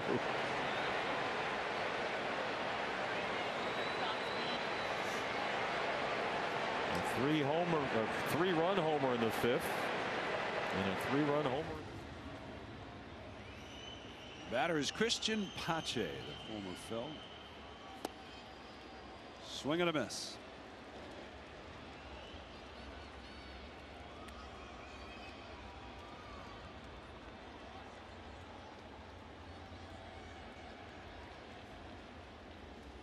Nelson, the pitch, and that one's lined towards left field. That's going to fall in for a base hit. 1 run is home. It's an RBI single for Pache.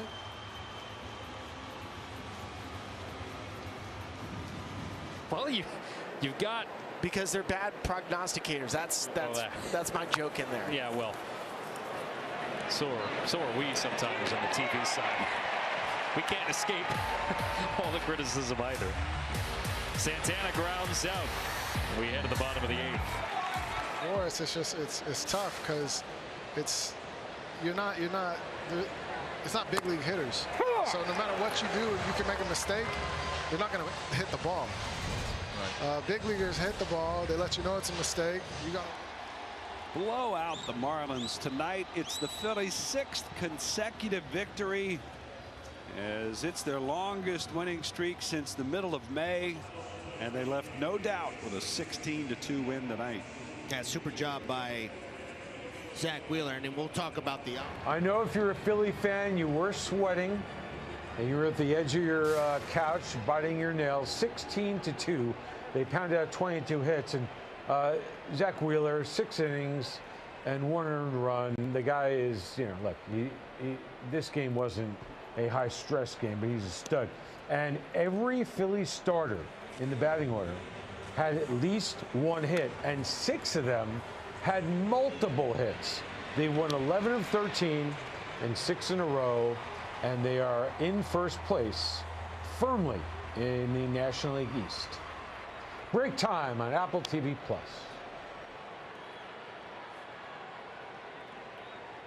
The game. 25th pitch of this inning for Monty. There's a swing a lot like that one. Good movement on that 2-seamer. His stuff is dancing up there. You look at the pitches that get hit. I mean, not the first 2 hits of this inning. They were ridiculously bad luck. But the other ones are just the ball's over the middle part of the plate. Rocket, look out down there in the camera well. Wow. Everybody okay, it seems, fortunately. Do me a favor, pass those down, will you?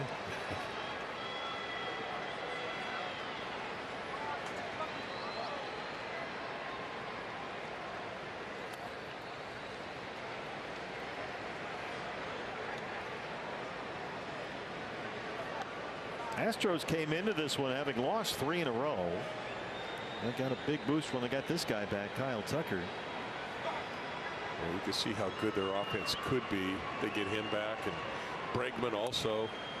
Bregman is not in the starting lineup today. He is active, but he's been in and out of their lineup for several weeks now with the lingering right elbow issue. Didn't seem to make much difference tonight. 2-2.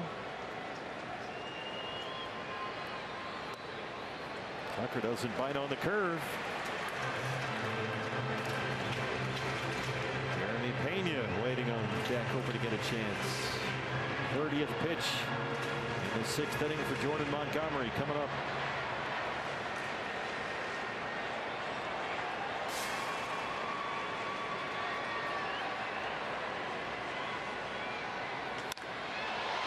Way up high, shallow center for McCarthy.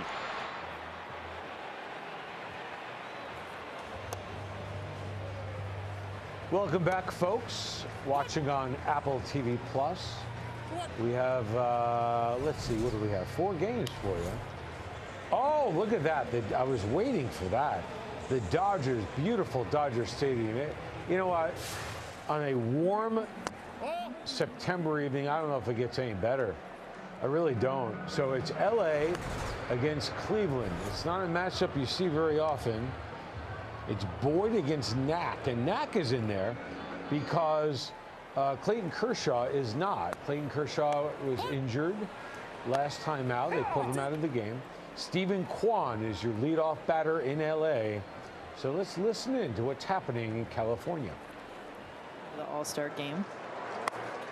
Gets in front with the second strike. When you're hitting around 400 into June, I mean, it's one thing if you're around May, but he was definitely one of the hottest hitters and someone that definitely goes more for average than power.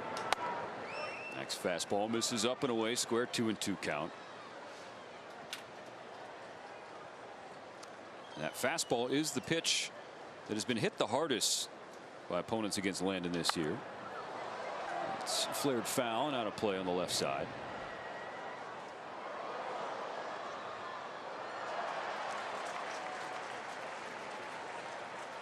Yeah, it's probably been the biggest Achilles heel. Is 40% of the hits, as you mentioned, have been home runs off of the fastball.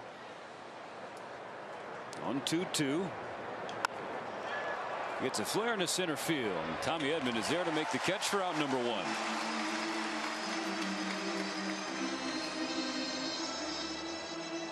These two teams met in Cleveland last year, and the Dodgers won 2 out of 3. But this year, a totally different Guardians bunch. Under first-year manager Stephen Vogt, entered this series with 80 wins already. First place in the American League Central. Strike 1 on a foul ball to Andres Jimenez.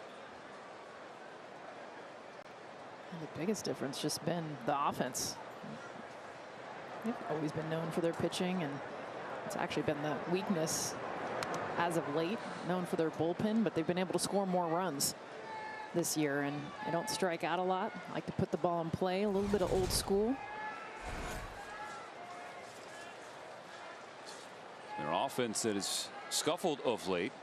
Even that guy, Jose Ramirez, has had some issues recently. 2 batters in.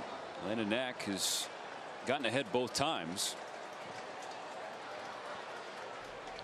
Andres Jimenez is your batter in LA in the upper right. You should go to MLB.com and check out a story on Andres Jimenez and the work he did with school children. He did artwork with kids. It's remarkable that there are some guys who, despite playing every single day, find time to give back. Got it. Unfortunate reasons again with that injury. On a line to right. Right at Mookie Betts. 2 gone.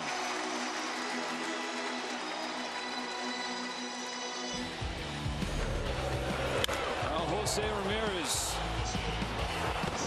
I think the last X years, Jess, the top spot for the most underappreciated star in Major League Baseball, and the Dodger fans here in Los Angeles get a chance to watch him these next 3 days. I mean, every single season too. The consistency that he shows, and it has really gotten out of the radar. You look at the 34 stolen bases along with the 34 home runs. He's got a chance to join that 40-40 club. Shohei Ohtani is already joined. But just the 7th player to be able to do that, it puts it in perspective that you got 2 on the same field tonight. To be that rare combination of power and speed. There's 40-40 club member number 6, the fastest to do it. And Ohtani, could Ramirez become the 7th?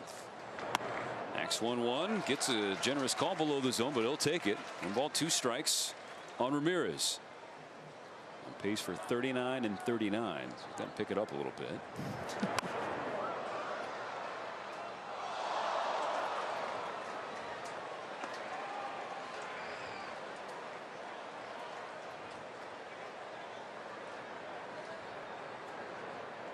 2 out, nobody on. 2 strikes for Knack against Ramirez. The pitch is upstairs.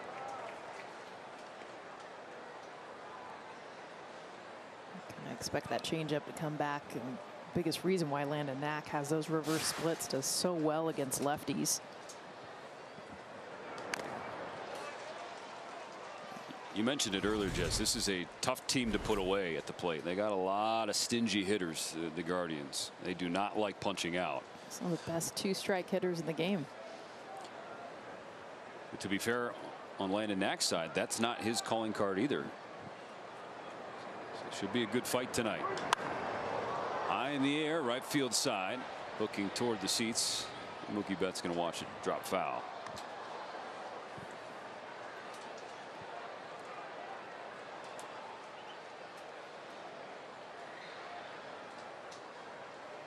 Getting the first 2 outs. Ramirez making Knack work. This will be the 8th pitch from Knack to Ramirez.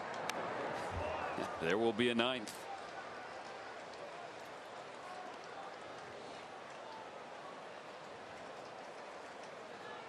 He's been moving it all over the place. Change up below the zone, threw on the 4-seam at the letters. The last one, a slider that he missed, really. Pitch number 9. Soft ground ball to second. No problems for Gavin Lux. No issues for Landon Knack in a 1-2-3 top of the first. Shohei Ohtani will lead off when we come back on Sportsnet LA. Tino be deep enough. Well, if they do what they've done here tonight, maybe it will be enough for this Kansas City team with what they've got. In the front office, again, we talked about with the acquisition of a guy like Gurriel, Tommy Pham, late, way after the trade deadline. They had the availability to do it in a very short window, right before that cutoff point. And all those guys that they acquired, Grossman, Pham, Gurriel, are all eligible for the postseason as well. Number in front of home plate. Off the mound to field and throw, Thielbar. And he gets Garcia as we head to the 9th here in Kansas City.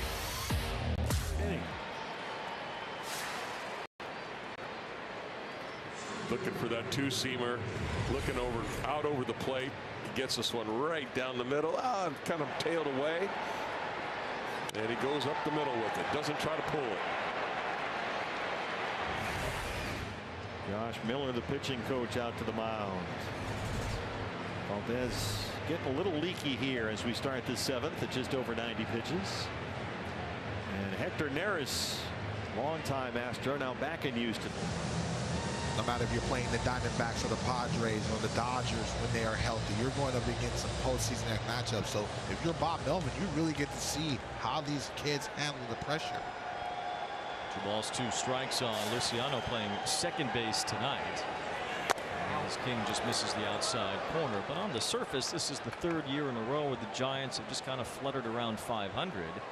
Beneath that, though, you see some young guys getting opportunities, and now the Giants learning more about what their farm system is able to produce. Good. But Cleveland has won 3 of his first 4 turns, and he has been terrific in helping settle down the starting staff for the Guardians. His first pitch to Ohtani is a fastball and strike 1. His fastball slider combo has been devastating this year, Jess. Yeah, batter's just hitting 118 on both of those pitches. And his ability to manipulate both of them. He's got a changeup and a curveball off of that as well. A sinker he'll throw. In fact, only 2 hits against his fastball. No extra base hits. Small sample size. His 0-2 to Shohei is off the plate and downstairs. Ohtani, his last dozen games, batting .314, 15 runs scored, 10 RBIs. On the 1-2 pitch, Ohtani swings and drives a ball deep right center. At the wall, it's caught.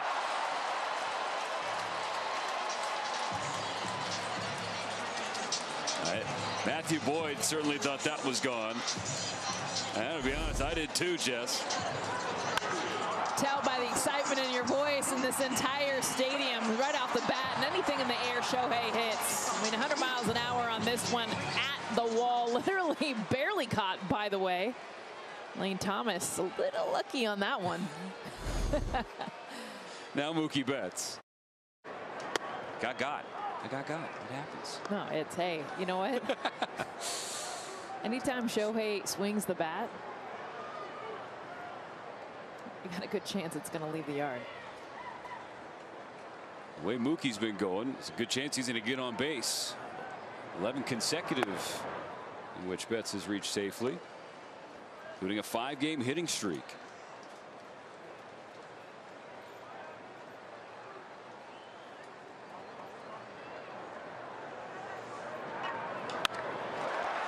Making a 6-game hitting streak into the right field corner. Mookie's got extra bases, 2 standing up. The Cardinals are on the board. Jordan Walker with a line drive home run.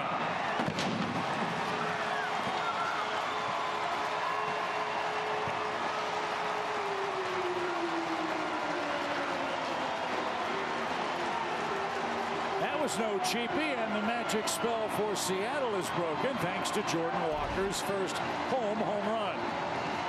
That's just a mistake right there. He threw it right down the middle for Jordan.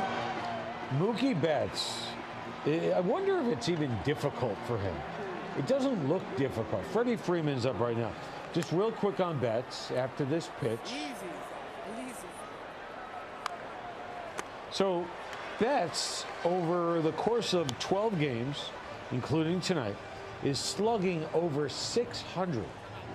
He's kind of a freak. And Freddie Freeman ain't too shabby. Boyd out of the stretch to Freeman. Missing low. See if the Dodger bats can come back to life after a really quiet finish to the 2-game freeway series in Anaheim.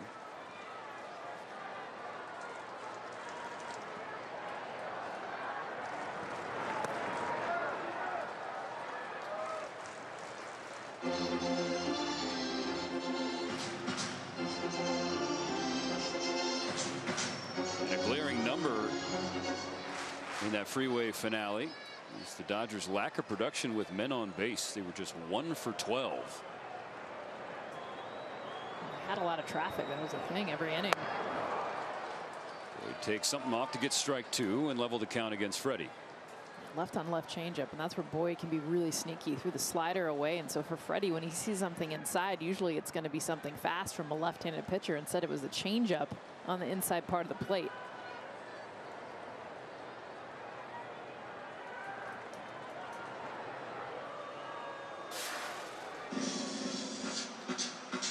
Mookie on second after that 1-out double. 22nd double of the season. On 2-2. Freeman chases strike 3 outside.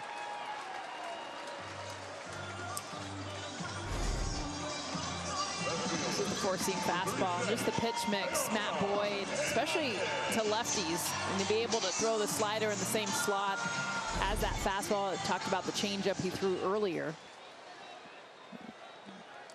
He's been especially tough on left-handers. After Shohei and Freddie retired, lefties just 1 for 18 against Boyd this year. And the first pitch to Teoscar Hernandez hits him on the foot, and Teo's in pain on the ground. No. Thomas, Albert, Dave Roberts quickly out of the Dodger dugout to check on Teoscar.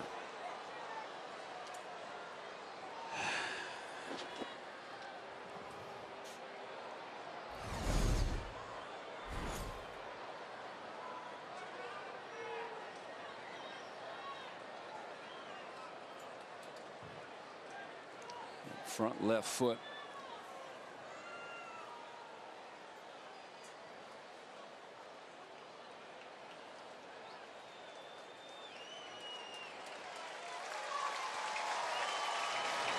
In real time. A slow walk for Teo down toward first base. Sandwich between Doc and Thomas.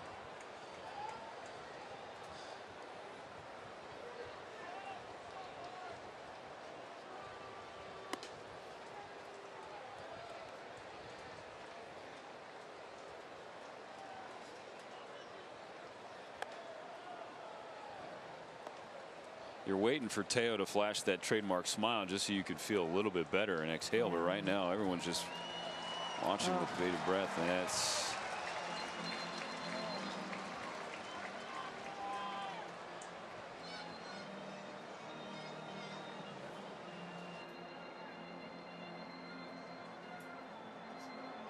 Oh. Teoscar Hernandez is coming out of this game. They call for Chris Taylor to pinch run. Ugh.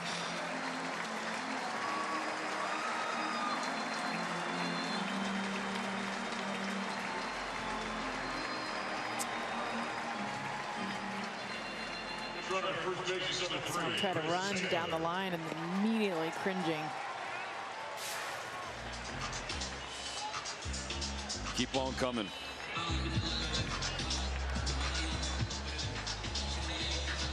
I mean, you think about the most, I know the word valuable is being talked about a lot these days on television and radio shows and all that, trying to debate what that exactly means in the National League. But when it comes to the Dodgers, you get past number 17, you're looking at number 37, and then Gavin Stone.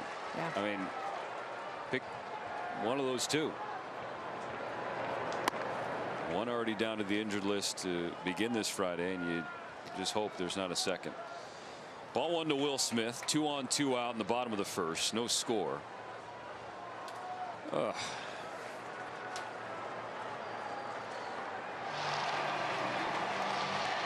The Royals have won back-to-back, and they leapfrog the Twins to get back into second place in the division.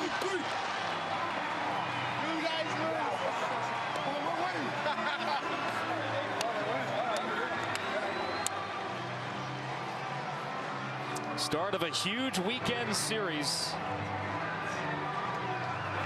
And Kansas City starts off on the right foot.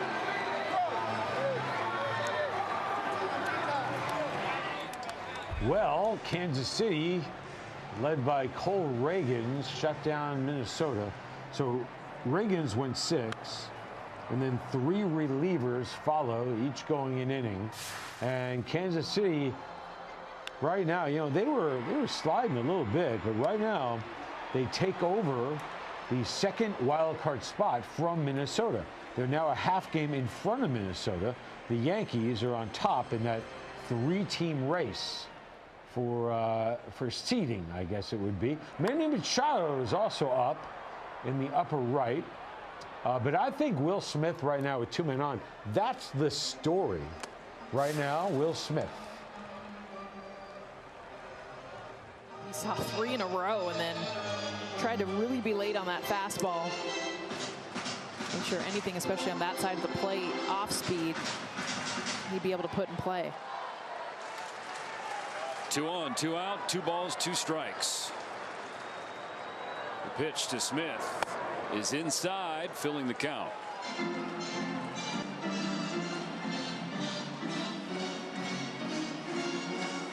Landon Knack threw 20 pitches in the top of the first. Matthew Boyd about to throw his 20th of the home half. Head start for Betts and Taylor.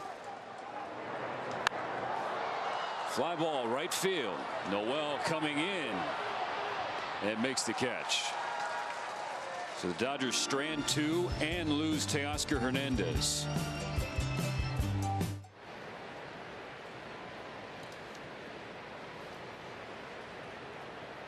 Like to see some patient at bats from ADC. Took a rip at that nearest splitter. Had so many big hits for the D-backs early on. They're scuffling a little bit right now. Got under this one. That might hit the roof. Wow. Haywood has got it. That was way up there. That was a big league fly ball out from Adrian Del Castillo. 2 outs. There's girders and stuff up there. The roof opens here in this ballpark.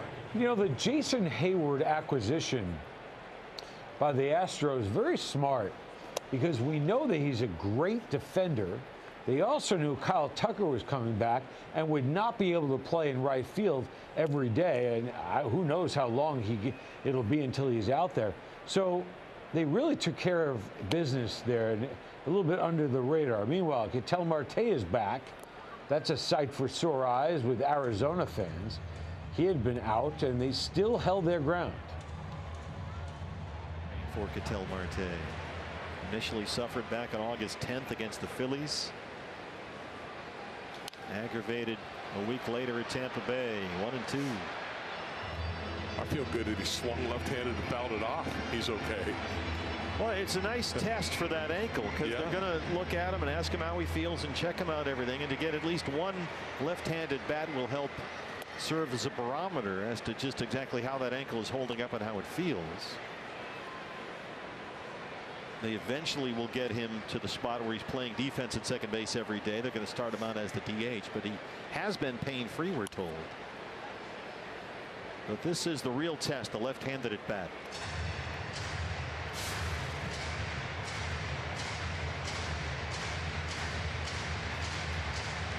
Corbin Carroll on deck.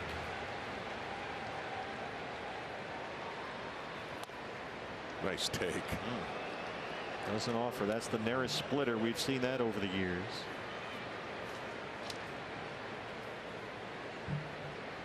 Hector Neris was here in 2022. He was here last year as well. Big part of the Astros bullpens. And Ketel takes a 2-out walk. That's a good at bat by Ketel. Yep.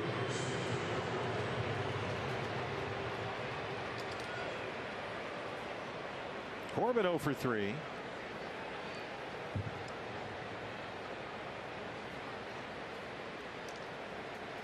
And Luis Guillorme, they don't want Ketel running if they can avoid it, at least not yet. So Guillorme will come and run for Marte.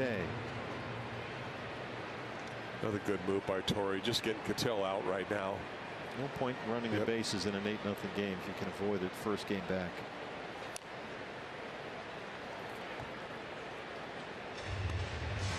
And now everyone's looking at that ankle.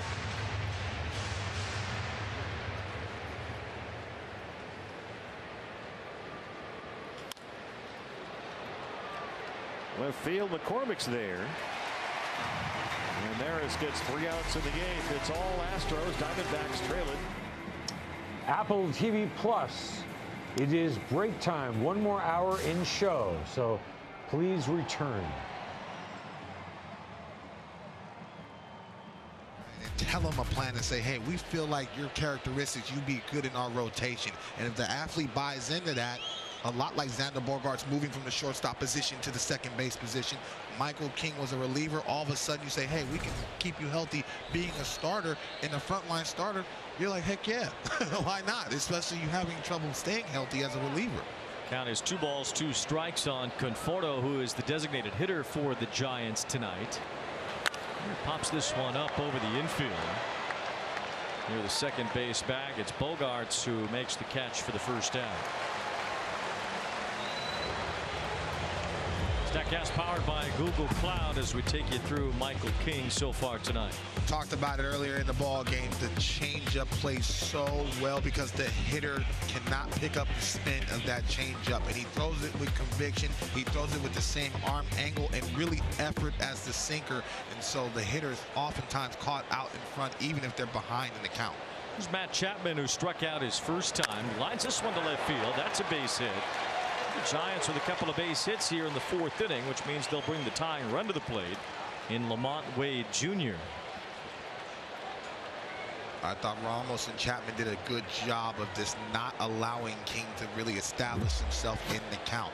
All of a sudden King trying to throw that slider, catches too much of the plate, and Matt Chapman not trying to do too much with that baseball but just barrel it. Brings up Wade, who certainly can be a power threat, although he's only hit 6 home runs this year. A series of injuries for Lamont Wade Jr. His production a little bit less than what we're used to seeing from Wade, playing first base tonight. Wilmer Flores on the IL as well, as he's swinging away his Wade at the first pitch and fouling it back. A few years.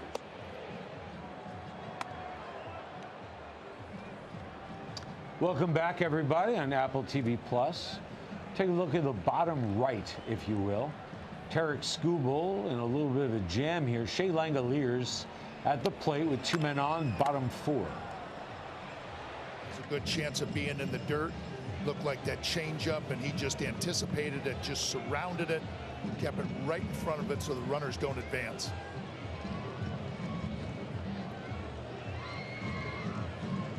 Langoliers, time called. Pitch clock violation. Wow.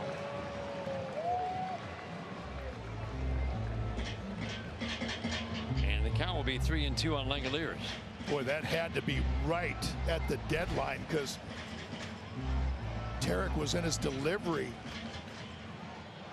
Wow, I mean, that's as close as you can get. It looked like his leg was up and it probably just expired right as his leg was coming up. 3-2 is popped in the air to shallow center field.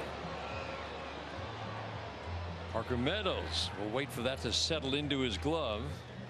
2 on to start the inning. Langoliers now with a soft fly ball to center.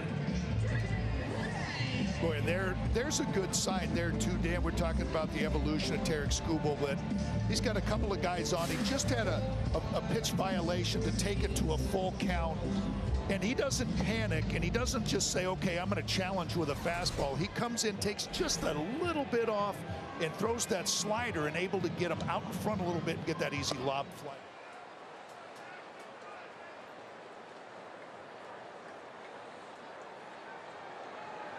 Axe 1-2 pitch with 1 on and 2 out.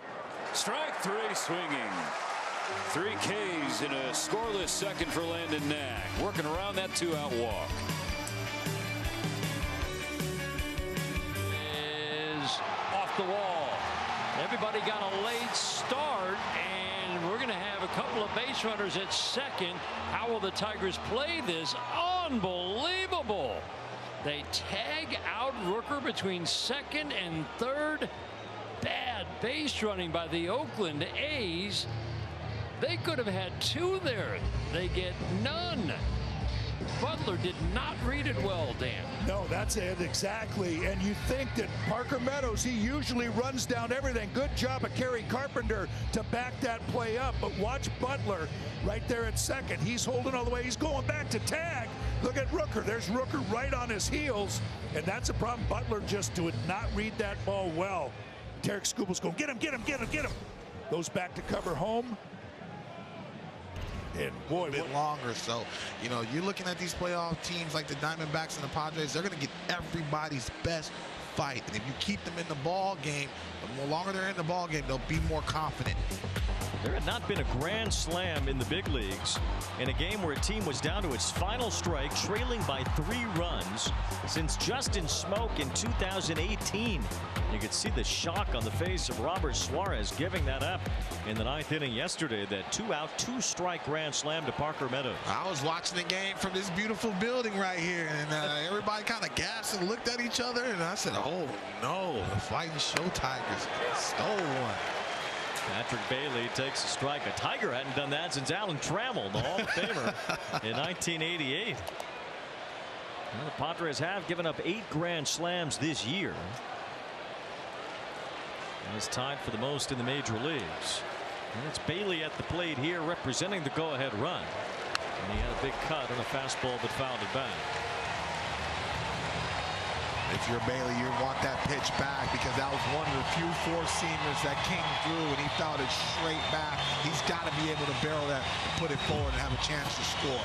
Really good pass, 4-seamer center cut. Swing just got a little too big. 7 homers this year for Bailey, who for the 2nd straight year has seen his offense really tail off after the All-Star break. Backs away from that pitch, and it's 1-2.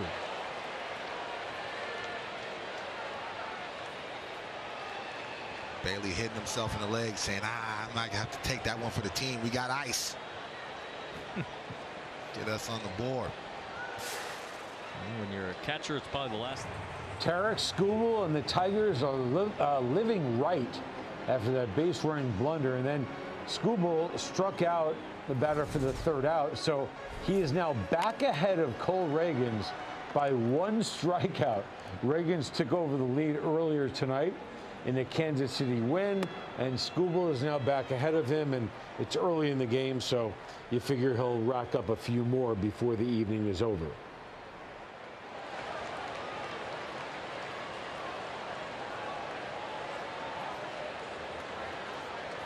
Bailey battling with the bases loaded, and he turns on one, hits it on the ground to second base. Bogarts has it, an easy out to end the inning. So King on the line in the fourth, leaves the bases loaded. Spot in the division is the Dodgers. You know, times they've had a large lead, and sometimes it has shrunk down and even gone even. It was like a week ago. Yeah. They lost all their division lead, but they built it back up to 4 games. Helped beating the Royals 2 out of 3. You know that division's going to come down to the end. 2-0 to Rojas. I think he's been swinging it well. And not just a couple of games. We're going on a month. Since coming off the injured list, gave that right forearm some time to heal. And the bat's been playing his last 22 games, batting .329.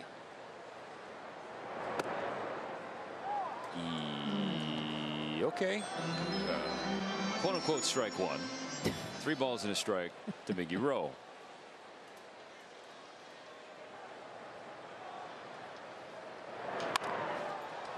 Grounded to third instead of a 1-out walk. 2 going in the second.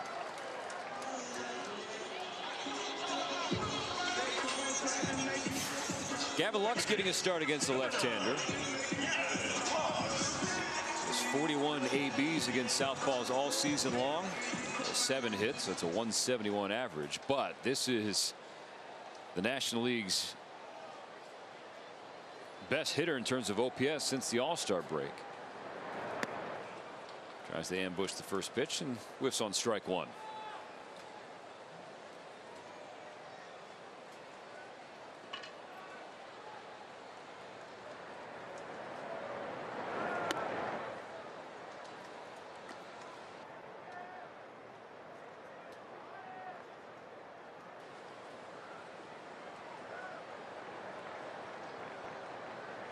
On 1-1. Fox takes ball number 2. He had a hitting streak going. It was snapped by a pinch hit AB on Tuesday. Still 8 knocks over his last 6 games. 2-2. It's always a tough way to break the streak. Is you get the one at bat off the bench. That's why when Austin Barnes had his going earlier this year, it was like, they're challenging that streak, and he was coming through. Base is empty, 2 down in the second. 2-2 pitch on the way to Lux. And that is fouled off the catcher, Bo Naylor. Ow. To show you the electric performance, brought to you by the all-electric Nissan Ariya. The last 6 games, you alluded to. 8 hits, 444 clip. 4 of those 8 hits have been doubles. He scored 5 runs. The Gavin Lux that the Dodgers have been waiting for has been here the last couple months.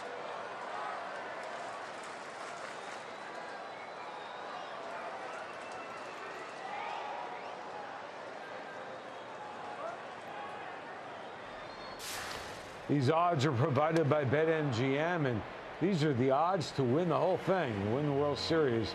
Dodgers are your favorite at plus 320. Phillies plus 500. You can read along. But I'll tell you what. You have right now, let's see, you got 3, 6, you have 8 teams up there. So obviously they're not including everybody. But this is a year in which there is no perfect team. There's no team that you look at and say, that is a World Series team. Not one. They all have a flaw here and there. But pick what you believe would be your best bargain, I guess. It's going to give you a little bit of an edge. You know, sometimes a pitching coach will come up, or someone you're playing catch with in the outfield. Hey, why don't you try this? And you do it, You know, it could be in a spring training game, and all of a sudden, hey, I like this. I got a couple outs. I'm superstitious. Maybe it's a balance thing. Hernandez is from the area, as we said, Sugar Land, Texas. Went to the University. It's a one-out double. The first Padre hit since Machado's homer in the first.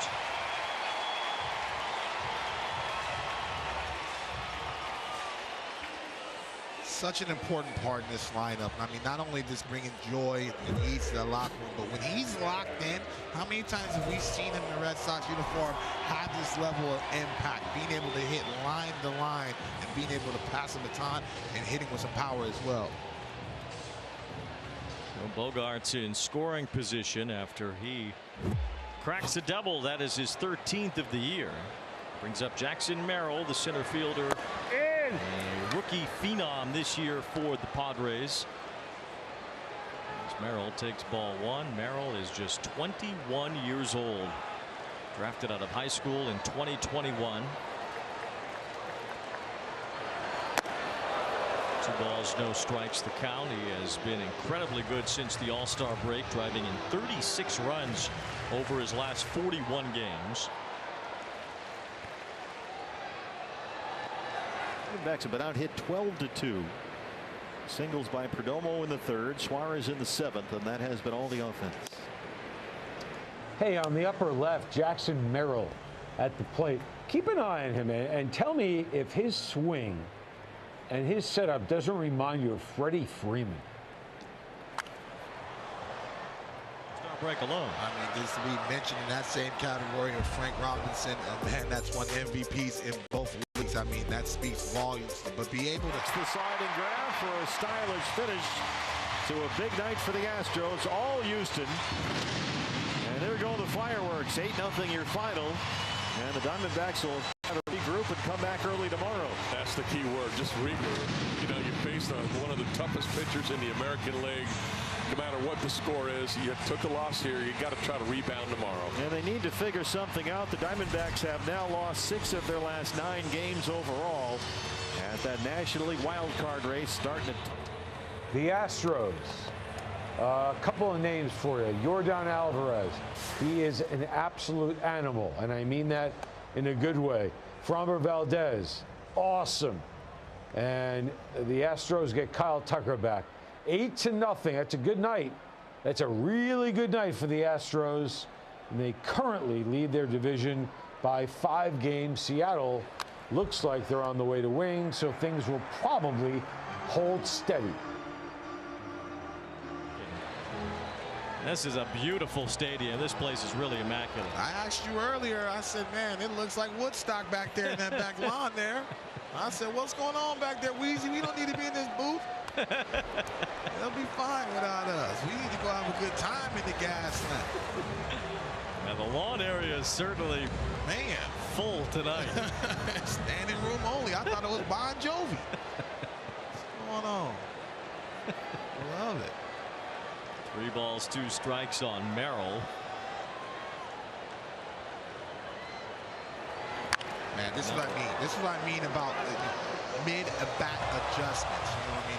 As Merrill is going, each time he sees it pitch by pitch, he's getting more confident. And he's actually sped his swing up, slowed his swing down. Anything he can do once he recognizes that pitch from Black mid-flight. This is the 10th pitch of the at-bat. Black has thrown everything but the kitchen sink at him here. It's 3-2 on Merrill.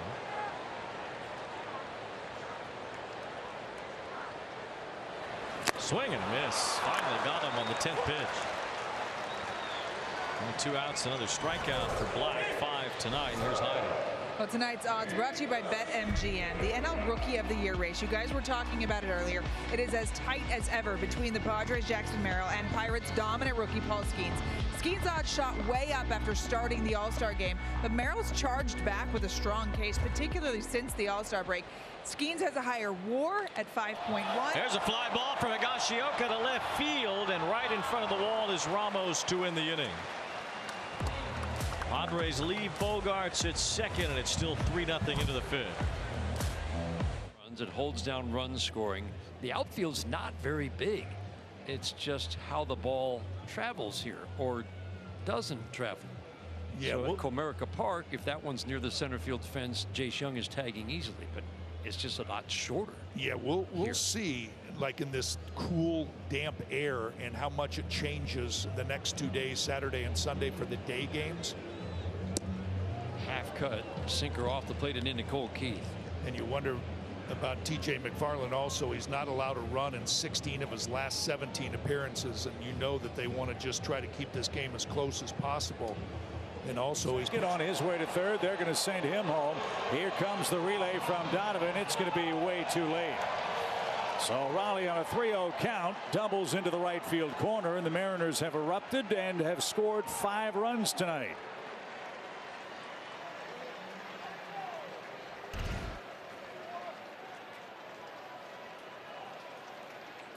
We let him swing 3-0, and he hits a missile down the right field line. Goldie has no chance, and that just is easy. It's like a track meet out there when you get a double with the guy on first base. So the Cardinals bullpen just sprang into action a moment ago. Dusty Blake will make his way to the mound. Riley O'Brien has started to play catch. 3 straight hits in the 9th inning against Leahy, and the Mariners now have a 5-1 lead. They've out-hit us tonight 10-5. That ball's hit 106 miles an hour off the bat. And I was thinking to myself, if you had a pitching machine or a machine and you were standing at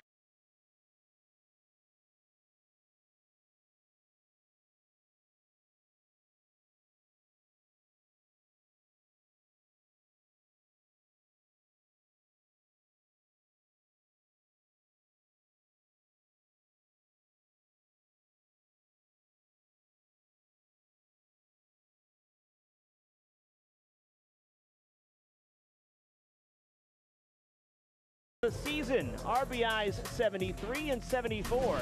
And you're listening to this game. You are listening to a pitcher's delight. Swing and a miss. And a 2-0 pitch from Herrera. There goes the run of the pitch. Is swung on and laced up the alley right center field. That's going to be off the base of the wall. Cole Emerson, his second base hit. Staying put at second is Emerson. It's his second stolen base. This one drilled to right, well hit, and that is gone. Just as I said, you can ill afford to make a mistake. He sits 3-1 fastball, and Casey hits a grand slam. 2-0, swinging a fly ball, drilled in the air right field. Long run back, Trammell. Goodbye home run. 7 home runs in 15 games for Drew Gilbert. A 3-run shot in the bottom of the 5th, and Drew Gilbert will bang it. From the minors to maybe the best player in baseball, Shohei Ohtani on the right.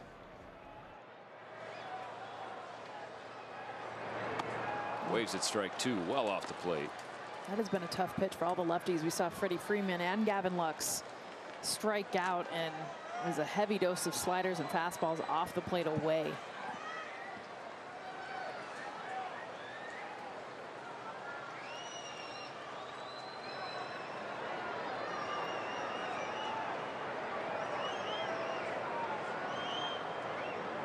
Here comes Boyd's 1-2 pitch to Ohtani.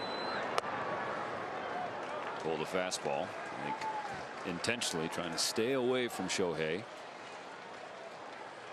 National League leader in home runs, runs scored, extra base hits, slugging in OPS.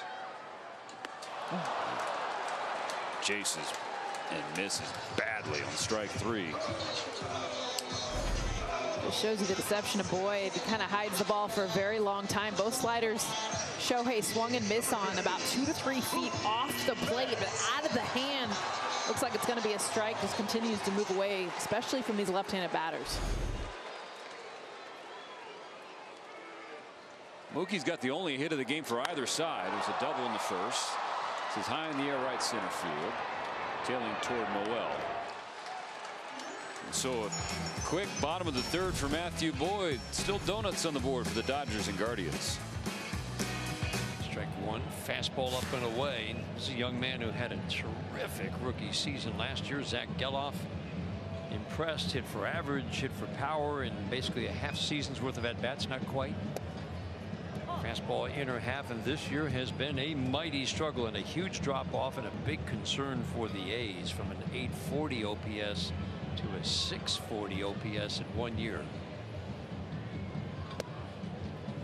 Wow, just missed. Well, you see him, 2 sinkers right on the inside part of the plate. You see one of them, and I'm sure Geloff is saying he won't throw me another one. And he said, yeah, I will. Oh, I mean, such good pitch sequencing. Carlos Pena talking about it, you know, on the pregame show just about, and that's perfect. I mean, a couple of sinkers and then tries to backdoor that slider, catch the outside part of the plate. Base hit down the left field line. Green gets over there on a couple of skips on his way to second. Geloff throw not in time. 1 out double here in the 5th.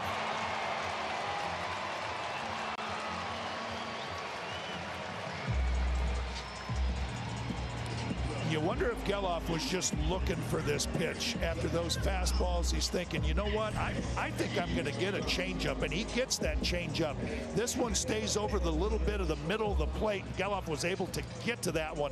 If that goes down and away, good chance he either rolls over or swings and misses.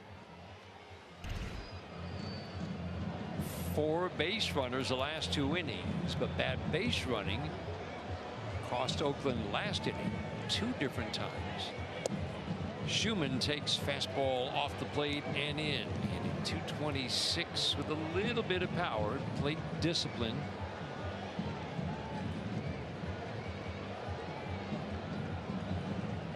Keith keeping an eye on Geloff at second. He's a base stealing threat, but Skubal stops the running game.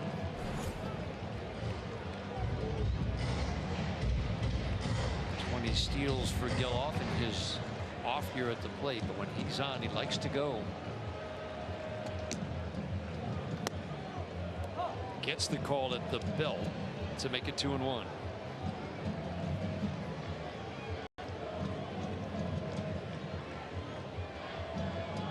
Schumann struck out on a changeup first time up. Tigers just scored. Skubal looking to put up that 0 in a shutdown inning. He's not afraid to go right over the plate with that fastball, is he? You know, but just by the way they took those 2 pitches, you know, do you think that they're looking for that changeup? I mean, those are 2 sinkers right in the same spot. Stay with the fastball here? And just, yeah, and took both of them. And he did. Yeah. And I think maybe Geloff kind of told Jake Rogers that. And Jake Rogers said, wait a minute, they're starting to sit changeup. Because they didn't, Geloff even didn't swing at those 2 sinkers on the inside part of the plate that were really good, really well located, and could have been strikes.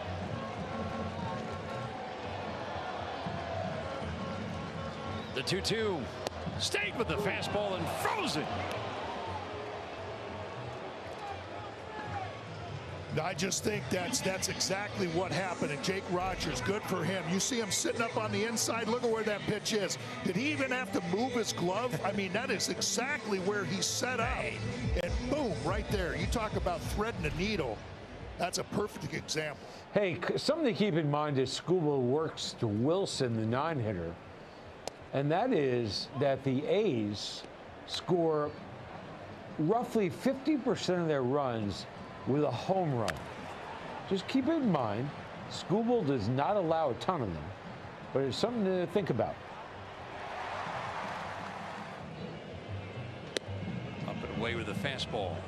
And when you call for a pitch to these right-handed hitters on the inside part of the plate, there's no hesitation on Tarik Skubal's thought process. He's saying, you think I can get it in there? I'll get it in there. If you think that's the pitch, I'll make sure. And he doesn't miss over the heart of the plate.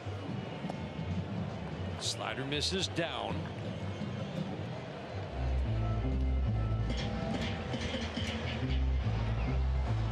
Righties, lefties, doesn't really matter for Tarik Skubal. He buries lefties, as we know. There are a couple in the lineup tonight. Righties, though, hit just 200 with no power. Fly ball, slicing, long run for Carpenter. He will not get it, and that's going to score a run. He gets by him, and Wilson's going to end up on third. Just a pop fly down the right field line to tie the game.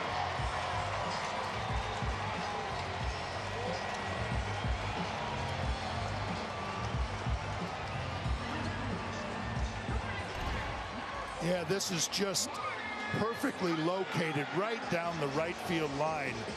And then Carey's trying to make that play just because that's the tying run that just ends up scoring. He's trying to make a great play, and it gets by him, and Wilson's into third base.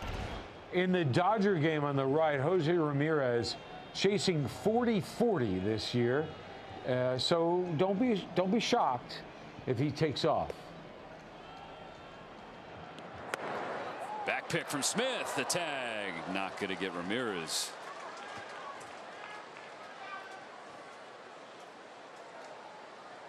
We've seen the right arm from Will Smith get guys going towards second base. Showed it off going back toward first. 1-1 strike. Knack kicks and fires. Gets strike 2.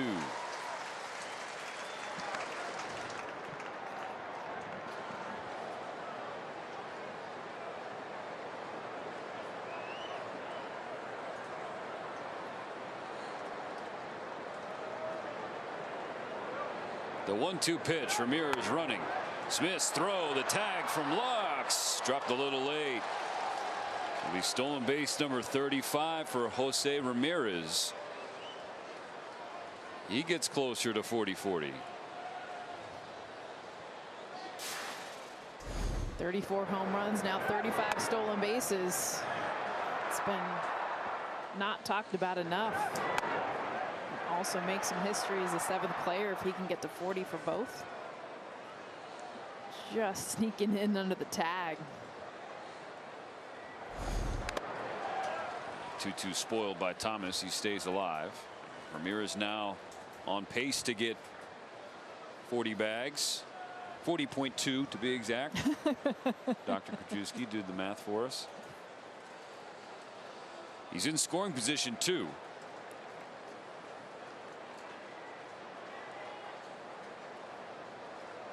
So Knack hunkering down ahead of another 2-2 pitch to Thomas. Pulled foul.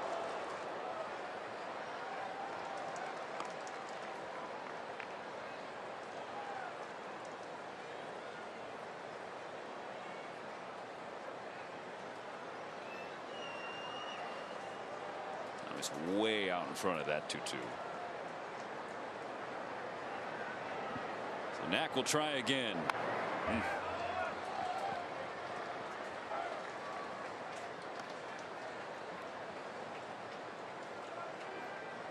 He's actually missed with the slider a couple times in this at bat, throwing it more middle.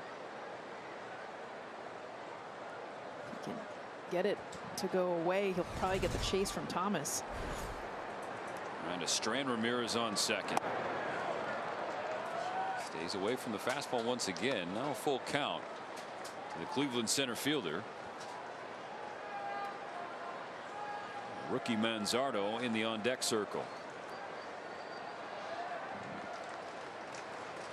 So Ramirez can start running early. And Knack elevates to get strike 3.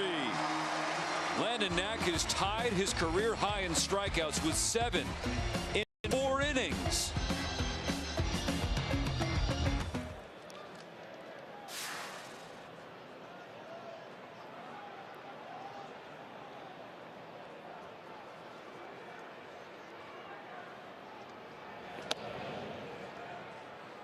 Donovan trying to keep his 7-game hitting streak alive.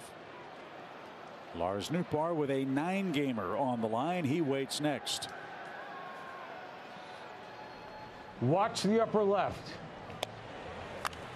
Luis Arraez has not struck out in over 100 plate appearances as he's searching for a 3rd consecutive batting title. If he did it, by the way, it would be with 3 different teams, which is just insane. And it could definitely be a possibility. But the lack of strikeouts, he just has, I don't know, vision and quickness or whatever it is, man. He's a different dude. Last year and now most of this year with San Diego. So it'll be 3 batting titles in 3 seasons for 3 teams if he gets it done. Fly ball to right field. And with some room, Yastrzemski just onto the warning track to make the catch. I mean, athletic ability is key in the box, and I don't think that's talked about enough because Arise understands he can hit in certain situations. He can allow the baseball to travel deep. So what that does is you can recognize spin, you can hit the ball line to line, a lot like Tony Gwynn did. And so when you need to rush a fastball like he did right there, you have the chance to do it. But if you allow the baseball to travel, you got more time to hit the baseball squared up. Well, that was possibly squared up for Tatis right in the center of the zone. He fouled it back. Every time a hitter did that to me, I had to step off and touch some of that rosin. I was like, well, I don't like that pass. Yeah, that he's gotten beat today. When he watches the tape, he's gotten beat by Tatis and Machado with that same cement mixer type slider that doesn't do anything but put the ball on the tee. This game started with Arise and Tatis getting back-to-back singles. They scored on the throwing error by Tyler Fitzgerald. And then Machado launched a home run. Other than that, Mason Black's allowed just one hit. And he's done a pretty nice job since that rocky start. His team hasn't scored, and it's still 3-0. Tatis hits it hard and through. A base hit to left, his second tonight.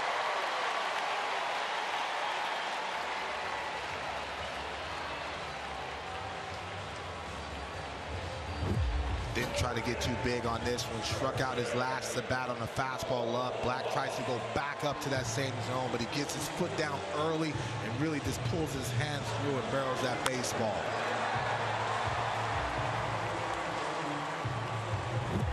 Freddie Freeman at the plate in a scoreless game.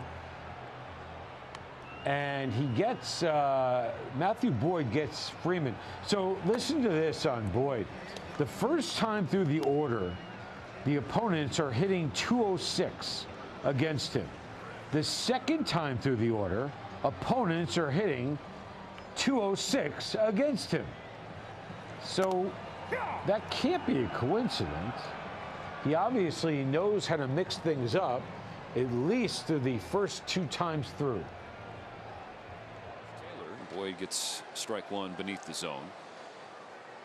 Taylor did not start the game. Teoscar Hernandez did in left. But Taylor. Run. Now Crawford camps back out underneath, and that will end the game. Seattle takes game one, 6-1. Excellent starting pitching and tons of offense. And the Cardinals drop the opener of the homestand with 2 to follow the rest of the weekend, partner. Yeah, you beat me to it. I'm going to say the pitching of the Seattle Mariners is tough. Bryce Miller, especially going 6 innings, only giving up 3 hits. They only gave up 5 hits total and only 1 run, as you can see. Tough offensive night. Well, Seattle only 2 games over 500 yet. 4.5 games behind the Astros in the AL West. 6-1 is your final. And Miller was good. And he's always good. Their pitching is so good. If they had hitting, if they had, I don't know. I don't want to be disrespectful, but the pitching is fantastic. 6-1 your final. He's been on the corners, back-to-back 2-out hits, and we'll see if Bob Melvin wants to make a move here. He's already on the top step. That might be it for Black.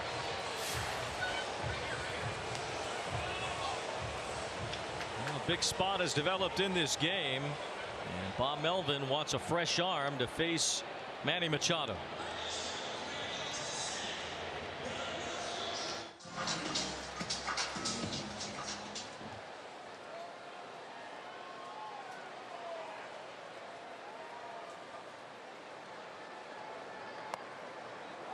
Strike one at the knees to Will Smith, who flew out with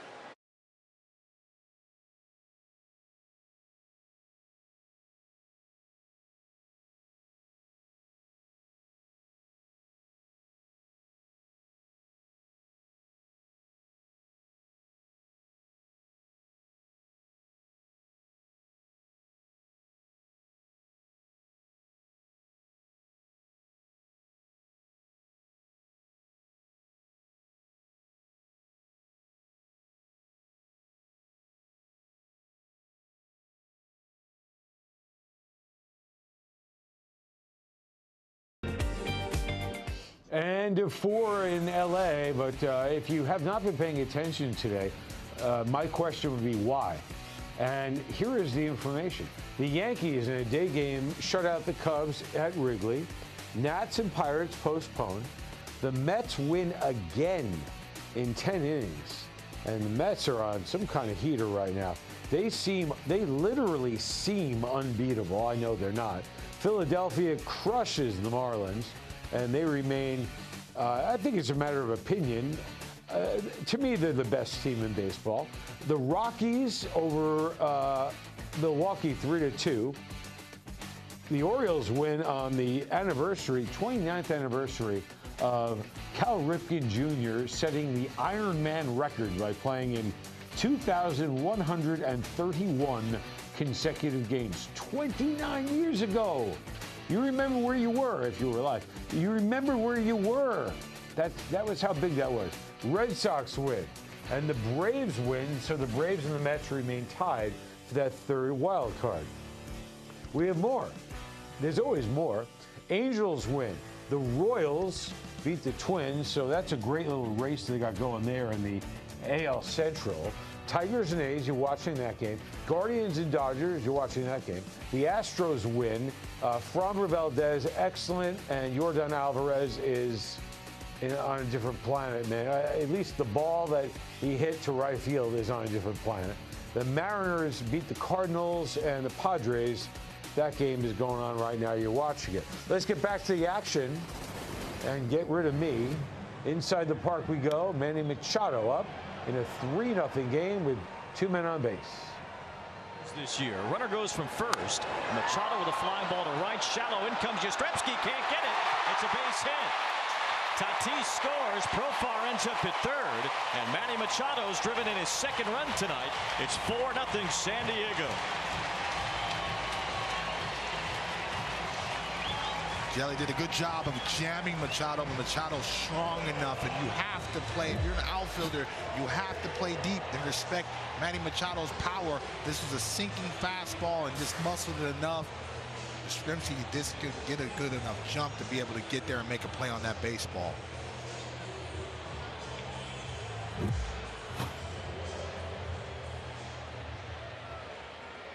So 3 straight 2-out hits from the meat of the Padre order. Tatis, Profar, and Machado. Now a strike to Cronenworth. Now remember, Bob Melvin's Padres last year struggled mightily with runners in scoring position. This year's Padres have flipped the script completely. They've been very clutch. Machado is running, and no one even bothers to look up as he goes to second base. Jogging, stealing with. Don't see that too often. Everybody's just so focused on Cronenworth putting the ball in play. There wasn't really good communication of who's going to take the throw if Machado takes off. So there's just little nuances right there when you have a young infielder. And so, you know, in the future, I think Matt Chapman really has to take an on-field, leader-field approach to tell these guys, hey, this is the situation right here. You be ready. You take the throw. Now Cronenworth takes ball 3 with Bogarts on deck. Padres up 4-0. Could make it awfully difficult on the Giants with another hit. They do. Carpenter to Sweeney. Man, we've seen some balls up in the air for a long time fall in. Yeah, that one breaks his back. And that was, yeah, we were wondering about the one that was hit down the line to score the run by Wilson. And that one was in Kerry Carpenter's glove, and it just kind of takes it back. It comes trickling out. But good trip for Jake Rogers right here. Just to go out and just talk to Tarek Skubal, settle him down.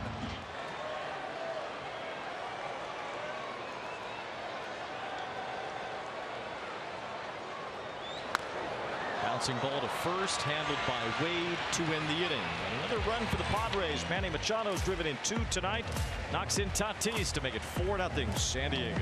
Padres up 4-0, and Tarek Skubal in a little bit of a jam. Apple TV Plus will be back in a moment.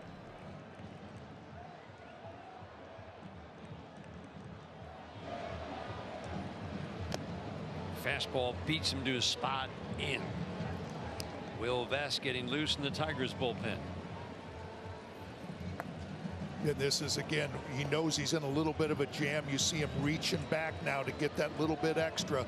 Got to 100 a couple times. That last one, 98.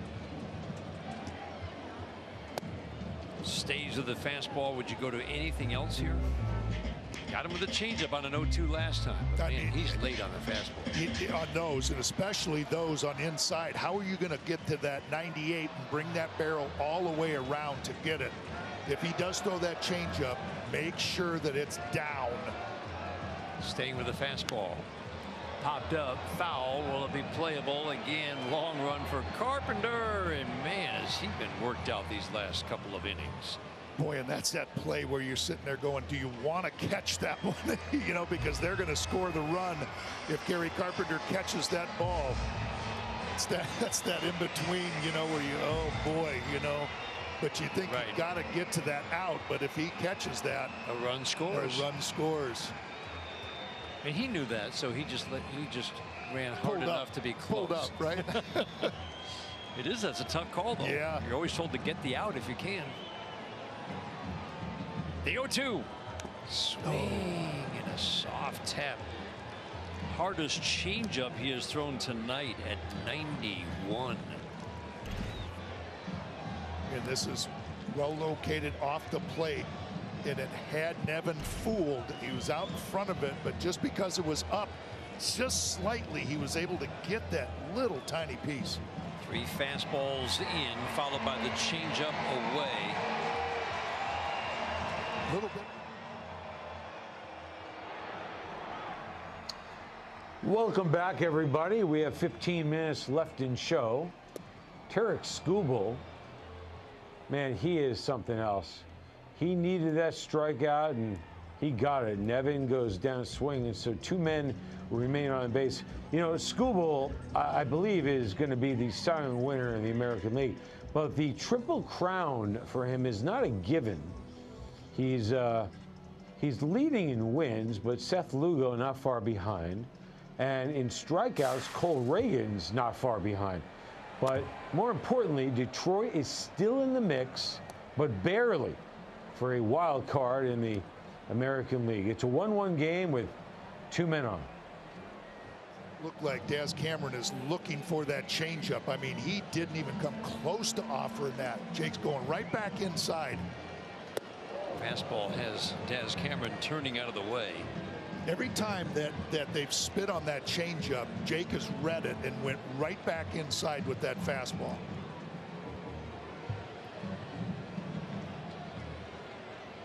Cameron hits lefties with power this year. No ordinary lefty on the mound. Changeup on the inside edge for a called strike 1. Cameron with the Tigers last year, mostly at AAA. Picked up just before this season by the Oakland Athletics. Fastball went too far. 2-2. 99 on his last fastball against Rafael Cedon in the 8th inning against Boston. Does he finish him off with a fastball here? You like the change. And Tarek Skubal knows exactly where he is. They're going inside. They're going with that fastball. Base hit into right. And the A's take the lead in the 6th.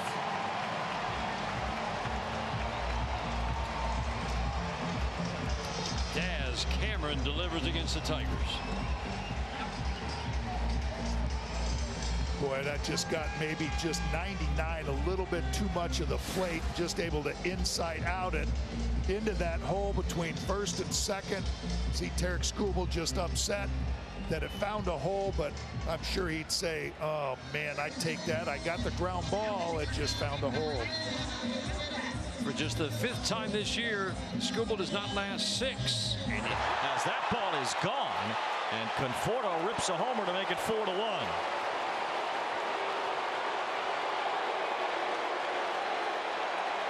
Conforto still has one of the sweetest swings in all of baseball, man. And when he gets his foot down, he's on time. He can do that more often than not.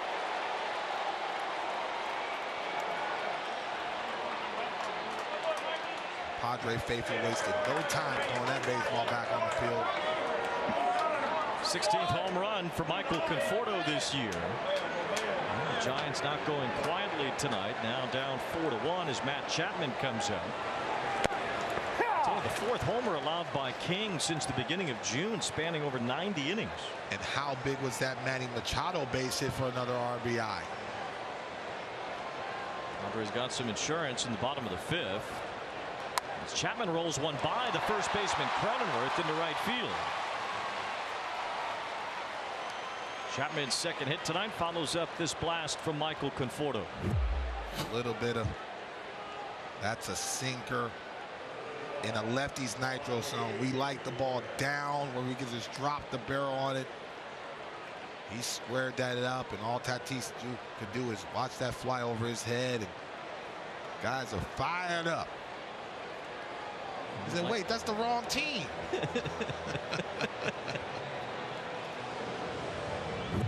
Michael King, who was very efficient in the first few innings of this game, has been less so in the middle innings. Ruben Niebla, the pitching coach of the Padres, out to the mound here.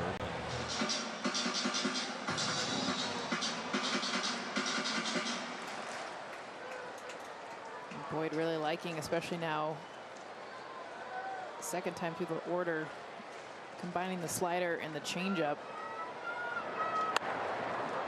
And then coming in with the fastball off of those pitches. He's kind of trying to change that sequencing. The first time through the order started with the fastball.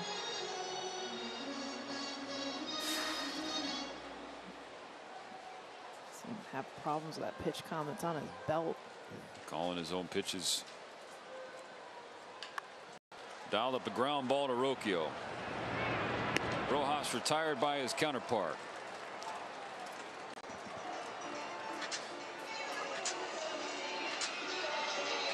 Number 9, Gavin Lux.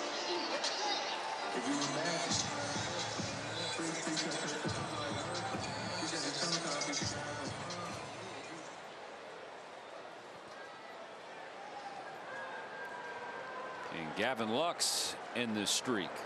12 in a row retired by Boyd. It's been just a different look, though, for the lefties. And Boyd has been good against both, but the lefties have had a huge, just the slider. They've had a hard time really recognizing. You see the way that Boyd hides with his back. Oof.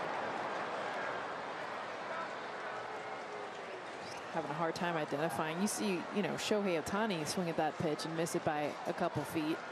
You know it's a good one. Already 0-2 on Gavin Lux. Ball one outside. Talking to some Guardians folks. Describe Matt Boyd on the mound, and how about this? Shutting out LA. Bottom of the fifth with the Gavin Lux up. I'll continue that thought in a second. And here it is. It's only his fifth start of the year. Now, the Cleveland starting rotation certainly is not anything extra special. They're 24th in baseball in ERA, but the pen is so good. Their bullpen is so solid that if you can get 5 innings out of these guys in the rotation, you're going to win a lot of games. And they did exactly that. They got 5, and he shut down LA, not a run allowed. So just keep that in mind as we get closer to October. Strikes out, throw down.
Man, they played it right with Michael King because Michael King had 8 days of rest. He needs it. The AL wildcard race, Royals defeat the Twins. They move into second in the wildcard spot, second wildcard spot over the Twins. So it's going to be back and forth. The Mets and the Braves remain tied. The Mets win again. It's crazy. They seem to win every day. And the Braves defeat the Blue Jays. And in the AL East, the Yankees win. That was a day game. And the Orioles win. So, and I thank all the folks who work very hard every night, 7 days a week on September. Take care and have a good weekend. And Hoskins gets under it. Fly ball into right center. Hickman's going to tag. And he is on his way to third. The throw comes in, and Hicklin is out to end the game. 2-2 to Henderson.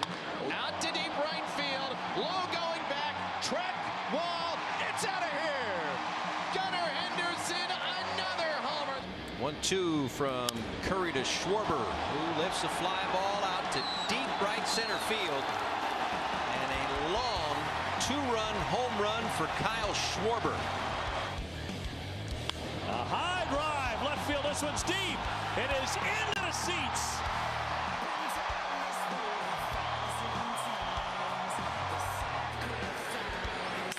That's launched and kissed this way goodbye. My goodness. Wow. Wow. Here we go. He struck him out. And the Braves win. Mets need to win to stay tied with the Braves. 2-2 to Vientos. And he smacks it to deep left.